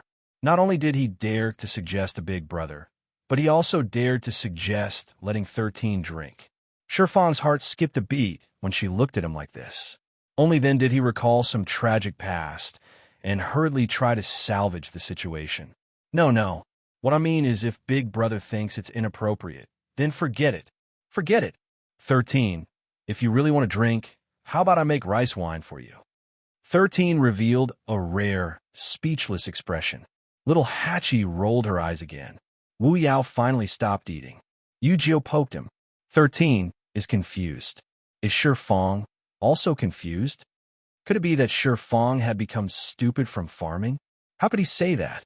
Wu Yao swallowed the last mouthful of meat and sighed. This rice is really delicious. Unfortunately, he couldn't eat it today. Sure Fong. Sun Yi suddenly spoke. Sure Fong shuddered all over. "Hey, Big Brother, you're not allowed to eat for a month." Sure Fong's face instantly collapsed.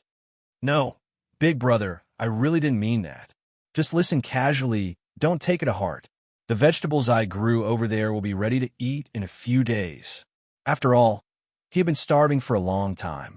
How was he going to survive if this continued for another month? However, Sunny did not care whether he lived or died. 13 revealed a guilty expression. "10th brother, I'm sorry. If it weren't for him, Brother 10 wouldn't have been punished like this." For a moment, 13 felt wronged and guilty.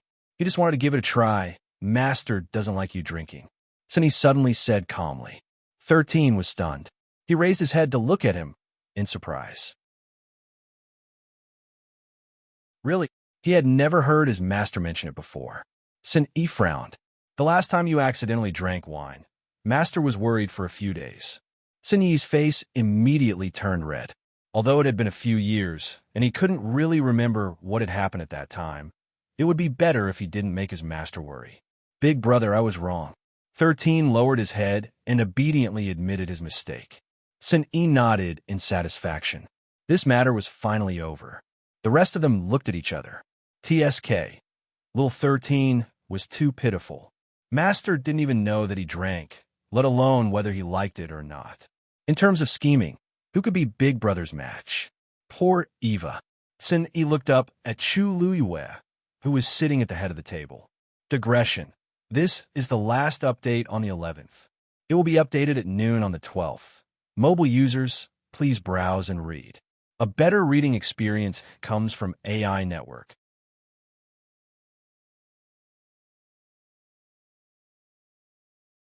Chapter 1817. She was dressed in a red wedding gown with a phoenix coronet on her head. Her features were as beautiful as a painting, and her skin was as fair as jade. All the light in the surroundings seemed to fall on her body. She was magnificent, nothing more than that. Sunny smiled and retracted his gaze. The wedding banquet lasted for a very long time. Yi Zhao and Mao Zhan stayed for a while longer before taking their leave. They rarely interacted with humans, and it was already a rare occasion that they were willing to pay a visit to Rong Xiu and Shang Wanyu. Yi Zhao didn't like such a lively scene, but seeing that Dumpling was fine, he was relieved. In the end, he bade Elder Yu farewell. Mao Zhan was in a better state. After being trapped in the coiling dragon pillar for 1,000 years, he had been very lonely. On top of that, he had been busy dealing with the problems that Mao Yang had left behind on Divine Dragon Island. It was rare for him to have some free time, so he decided to stay here for a while longer. It was only in the afternoon that he finally left. After the two of them left, the atmosphere in the ethereal hall finally returned to normal. Many people heaved a sigh of relief, but they couldn't help but feel a little regretful. It was rare for them to meet the two of them, but they didn't even get a chance to speak to them, let alone build a relationship with them. Obviously, they were here to support the two people who were getting married today. Faced with such a situation, what else could they do other than feel envious?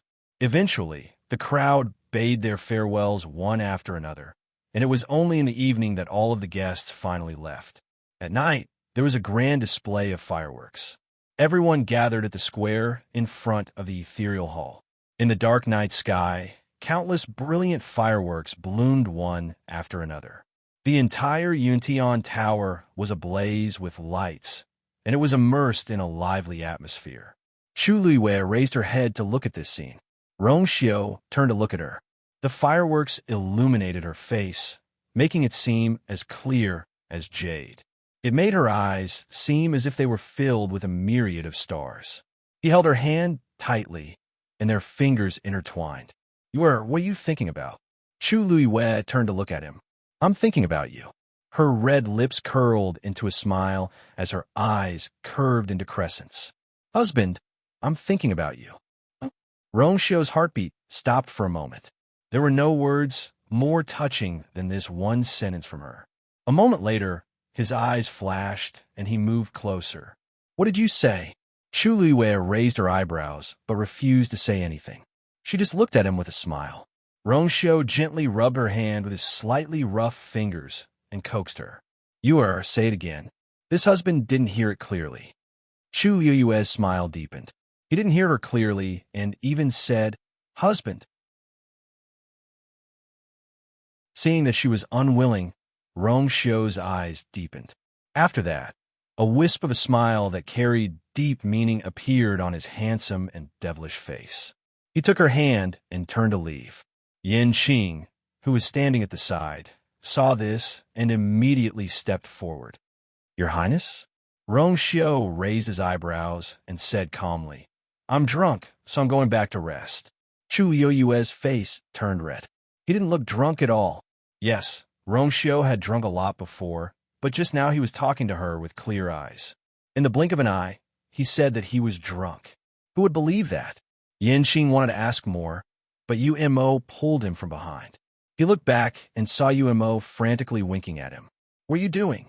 Can't you tell? Yin Qing immediately came back to his senses. A rare trace of embarrassment appeared on his iceberg-like face. He had really forgotten about it. A woman's laughter suddenly came from the side. It turns out that Lord Yin Qing also has times when his brain doesn't work. Yin Qing looked back and saw that it was a woman in a colorful dress who spoke. He remembered that this woman was one of the princess's subordinates. Hearing the other party's ridicule, he didn't take it seriously and quickly withdrew his gaze. He returned to his iceberg face. Little Hatchie snorted coldly in her heart. She simply walked forward and waved her hand in front of his eyes. I'm talking to you. When she approached, a fragrant wind blew. Her jade-like arms swayed in front of his eyes, and the colorful strings and bells on her slender wrists jingled. Yin Qing frowned and took half a step back. Miss Little Hatchie, the mountain wind is cold at night. Remember to wear more clothes. Little Hatchie was angered to death by his words. Was he mocking her clothes? She had always dressed like this and looked beautiful. What's wrong with that? Ordinary men would have their eyes glued to her when they saw her like this. Not many of them would not be captivated by her. This Yanqing was different. Not only did he ignore her problem, but he also ignored her as a person. I'm fine. You don't have to care. When little Hatchie was angry, she was still very beautiful and enchanting. Even if she glared, she still looked somewhat seductive. So this gaze was not lethal to Yanqing at all. He nodded. In that case, Yanqing will take his leave first. Little Hatchie, have fun. With that, he really turned and left. Little Hatchie was left alone in the wind, confused. Sister 8, this is the first time a man has pulled a long face at you, right? Fang came over and glanced at Yanqing from afar, with eyes full of admiration. As expected of His Highness, the Holy Sun's confidant. You're clear-minded and have strong self-control. Sigh, Sister 8, bang. Lil 8 elbowed Fang's face with the back of his hand. Fang let out a muffled groan, almost dying here. No one will treat you as a mute if you don't speak.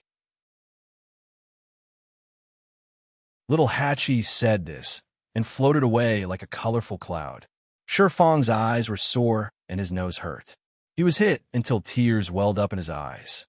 Sister 8, he was just saying that casually. Yu patted his shoulder sympathetically. Fang, you should go back and farm. Eat more and talk less. Oh, right. I forgot that you can't eat for a month. TSK. How pitiful. Sunny walked over slowly. His green robe fluttered in the wind. Go back and cultivate when you're done playing. Yes. Rongxiu brought Chu Luiwe back to the sacrificial god temple. The mountain wind blew on his face, and it took a lot of effort to blow away some of the heat. However, Chu Luiwe's heart was still beating rapidly. Fortunately, not long after the fireworks started, Taizu and the others went back. Otherwise, this scene, Rongxiu, the sacrificial god temple, was also decorated luxuriously because of the wedding. Glass palace lanterns hung from the ceiling, and a faint glow shone down, reflecting a brilliant light.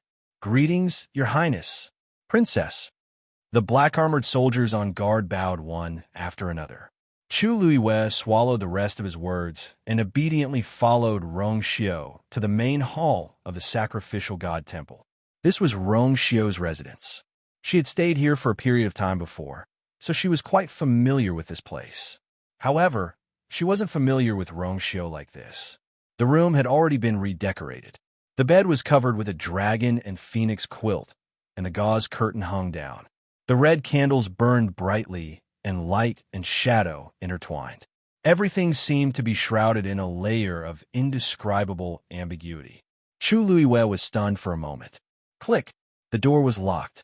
Mobile users, please browse and read. A better reading experience comes from the Love Network.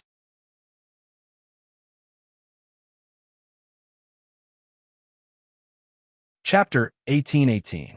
Chu Luiwe's heart suddenly jumped along with the candlelight. The sound of footsteps approached from behind, as if stepping on her heart, until a pair of arms wrapped around her waist from behind. Rongxiu held her in his arms, gently rested his chin on her shoulder, and sighed. They could smell each other's breaths. There was indeed an intoxicating smell of alcohol on his body, mixed with the faint, cold fragrance. It seemed to create an irresistible fatal attraction. Chu Luiwe suddenly felt relieved. She reached out and overlapped Rongxiu's hand. You are. Rongxiu's voice was deep and pleasant, and a little hoarse. You are mine. Gentle, firm, and domineering. Chu Luiwe's heart seemed to be filled with something. She smiled gently and said, Yes, I am yours, and you are mine. They had each other, and they belonged to each other.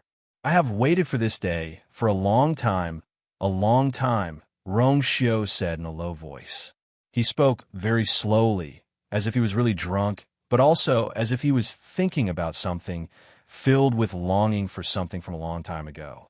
Chu Luiwe's heart suddenly softened. Say it again. Rongxiu was almost whispering in her ear.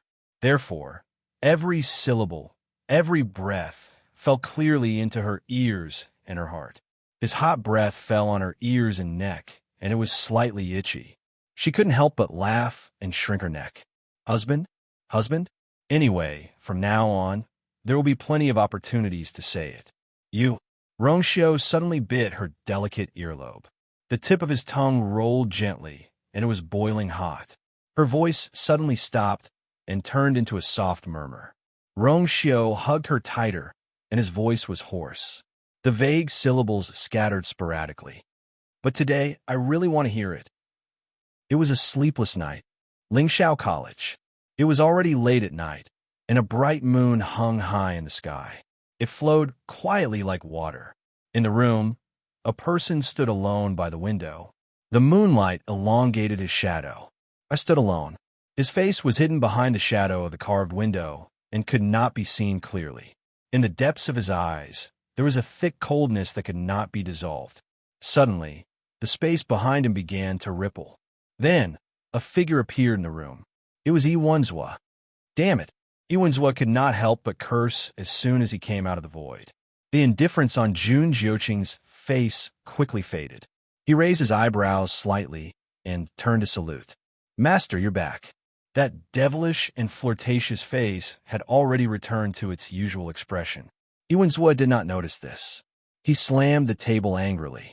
This pair of master and disciple are really cunning. Earlier, when he noticed that Nansu Huai had left, he secretly followed him. But not long after, Nansu Huai seemed to have noticed his presence and used some tricks to shake him off. After that, he searched for a long time, but could not find Nansu Huai. In the end, he heard that Rongxiu and Shangwan Yu were getting married. As the master, Nansu Huai personally went to congratulate them. What was more hateful was that the clan leaders of the Crimson Gold Celestial Phoenix and Great Phoenix Dragon were also there. From now on, the entire Divine Ruins world would know that they had these two great backers. It would be even more difficult to deal with them. That Shangwan Yu, I don't know what trick she used. Not only did she make Yi Zhao agree to continue the contract with the Crimson Gold Celestial Phoenix, but she also made Yi Zhao choose her as the young master. Iwenzhua knew very well that the Crimson Gold Celestial Phoenix had broken through from the Crimson Tail Phoenix, so the position of young master must have been added later. What were Yi Zhao and the elders of the Crimson Gold Celestial Phoenix clan thinking? Why would they choose a Crimson Gold Celestial Phoenix who had already contracted with a human to be the young master of their clan? Jun Jiuqing said indifferently. Her luck has always been good. Iwenzhua still could not accept this. With this relationship between Shangwan Yu and Yi Zhao, it would be even more difficult for them to do anything in the future. Do you know that Nansu Huai personally gave out 2 green jade tokens at their wedding? He even said that she's his only disciple. Iwenzhua gritted his teeth. He's obviously passing the position of dean to her. Jun Jiuqing was silent for a moment. In fact, they should have realized this earlier. Back then, Nansu Huai did not hide his admiration and adoration for Chu Luiwei. Now that she had returned, her talent and strength were even greater than before. Naturally, Nansu Huai valued her even more. Not to mention, she now had several backers. Not to mention Iwenzhua, even the major families and clans of the Yuntian Tower would not dare to do anything to her in the future. The room fell into silence. Iwenzhua took a few deep breaths and tried to calm himself down. Then, he suddenly thought of something and looked up at Jun Jiuqing. There was a hint of curiosity in his eyes. You know that they're getting married today, right? Jun Jiuqing nodded and seemed to chuckle. The Yuntian Tower sent out invitations. Other than those who had completely fallen out with them, the rest of the Yuntian Tower's influential figures were all invited. Who doesn't know about this now? Iwenzhua looked at him suspiciously. You don't have any thoughts? Although he had always told Jun Jiuqing not to fall in love with that girl, he was still his disciple after all. He could guess what was on his mind. Jun Jiuqing raised an eyebrow. This disciple does not dare to forget master's teachings. Besides, since they're already married, there's nothing to say. Iwenzhua stared at him for a long time before nodding in relief. It's good that you can think like that. There are many women in the world. Jiuqing, As long as you can get to the top, what kind of woman can't you want? Jun Jiuqing smiled and lowered his eyes, hiding the emotions in his eyes. Iwenzhua asked again. I see that your aura seems to have strengthened a lot. Did you break through again? Jun Jiuqing nodded. Iwenzhua knocked on the table. That's good. Anyway, there's no need to continue staying in the academy. We'll go back tomorrow. What belongs to you, you still have to take it back. A dark light flashed in Jun Jiuqing's eyes as he responded. Yes. Sacrificial God Temple. It was still morning. White mountain mist surged back and forth, making the entire sacrificial God Temple seem like an illusion. Among them, a strong and agile, huge white figure jumped a few times and headed toward the sacrificial God Temple. It was Xue Xue. It went to the window as usual, but found that the window was locked and there was a layer of enchantment. It couldn't enter at all. Xue Xue's face instantly collapsed, and it could only lie down under the window. It clenched its claws in boredom while waiting for the person inside to come out. In the room, under the red brocade quilt, 3,000 strands of black hair were spread out messily. Chu Luiwei opened her eyes in a daze. Who? Her voice was very hoarse, and because she was still sleepy, it was especially soft. Rongxiu kissed her forehead and coaxed in a low voice. No one. You didn't sleep well last night, so you should make up for it first. Mobile users, please browse and read. A better reading experience comes from the Love Network.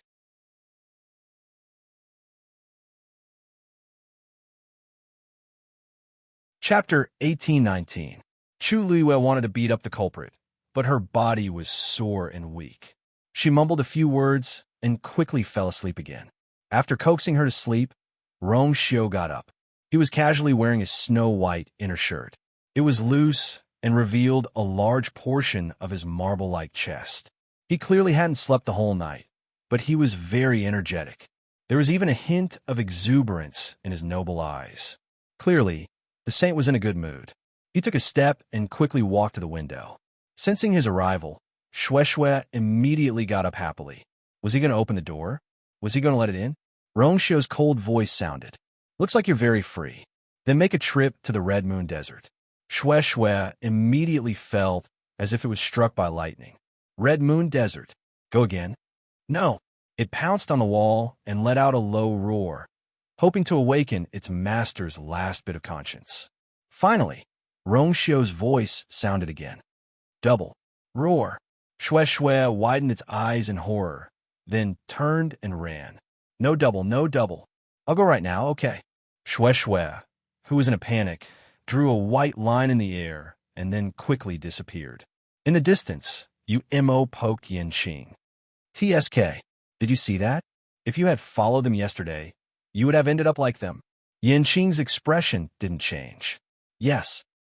When Chu Luiwei woke up again, it was already noon. Just as she moved, Rongxiu walked over. You're up. Chu Luiwei nodded and stretched out her hand from under the blanket. Her jade-like slender arms were especially eye-catching under the red brocade quilt. Rongxiu's eyes darkened, but he restrained himself and took a new set of clothes from the side. He bent down slightly, carefully and gently picked her up from the bed and helped her put on her clothes. Even though her black hair hung down and covered most of her skin, a few red marks could still be faintly seen. Chu Luiwei's face was slightly red. She wanted to wear it herself, but she was half-hugged in someone's arms. She was sleepy and tired, so after struggling for a while, she gave up. She let him serve her from head to toe. After putting on her clothes, Rongxiu poured another cup of tea and brought it to her mouth. Moisten my throat. Yesterday was really tiring for her. Chu Luiwei was half leaning against the headboard. Hearing this, her eyebrows twitched, and she couldn't help but look up at him. These words, why did it feel so wrong? After taking a closer look, she began to feel indignant.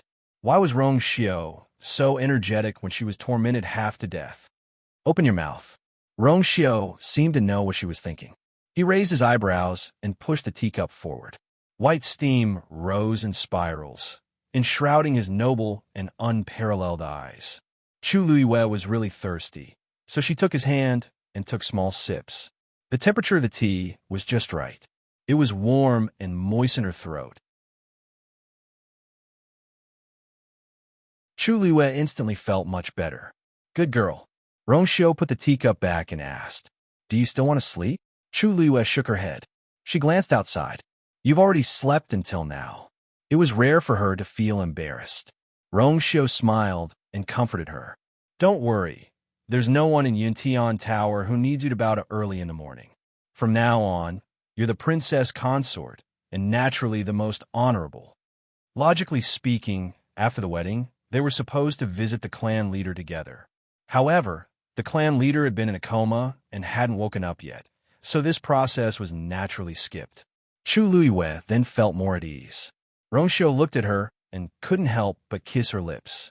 However, his movements were very restrained. He only skimmed the surface of the water and didn't go any further. "Do you want to go out for a walk?"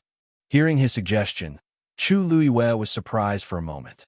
However, on second thought, she didn't seem to have taken a closer look at the Yuntian Tower before. Most of the time, she stayed at Duming Peak. She nodded. "Okay." Changi Mountain. Sin Yi was reading. Wu Yao was still practicing boxing. Little Hachi was thinking about how to teach Yin Qing a lesson. Yu Jiu was still practicing his sword. Shi Fang was watering the vegetable garden. 13 ran away early in the morning and was nowhere to be seen. Crack! A crisp cracking sound was heard. Yu Jiu looked at the wooden sword in his hand gloomily. This was already the second sword he had used in the past month. He looked at Sini. "Big brother, can I change to another sword? This wooden sword is too boring." Sin, he didn't even raise his head. "No." As he spoke, he waved his sleeve and something flew out. "Chi!" Yu Jiu hurriedly caught it. Only then did he realize that it was another wooden sword. However, this wooden sword seemed to be tougher than the previous one. Yu Jiu looked at it for a while and finally couldn't help but ask, "Big brother, how many wooden swords did you prepare?" Sin, he flipped a page. "It's enough for you." Fine. There was no end to this. Yu Jiu resigned himself to fate and started again. Little Hachi suddenly stood up and hurriedly walked out. Shi Fang looked up and asked, "Sister 8, where are you going?" Little Hachi glanced at him. Shi Fang immediately felt a faint pain in his nose and hurriedly said, "Farewell, Sister 8. I wish Sister 8 a triumphant return." Little Hachi curled her lips into a smile and walked away seductively. After Wu Yao finished practicing, he wiped the sweat off his face. "Big brother, about what 13 asked yesterday, have you already made a decision?" Sunny looked up. Wu Yao coughed. "What I mean is, it doesn't seem good to delay any longer." Sunny nodded and put away the book. "I'll go look for Master. You guys stay here." After saying that, he lifted his foot and walked outside. Digression, I think. I have a cold. I'll continue to update at 6 p.m. and 11:30 p.m. If I say I'll update more than 10 times, I'll definitely update more than 10 times. As for the bridal chamber, cough cough, after a few days of extra chapters, I'll take a break and study it again. A better reading experience comes from the Love Network.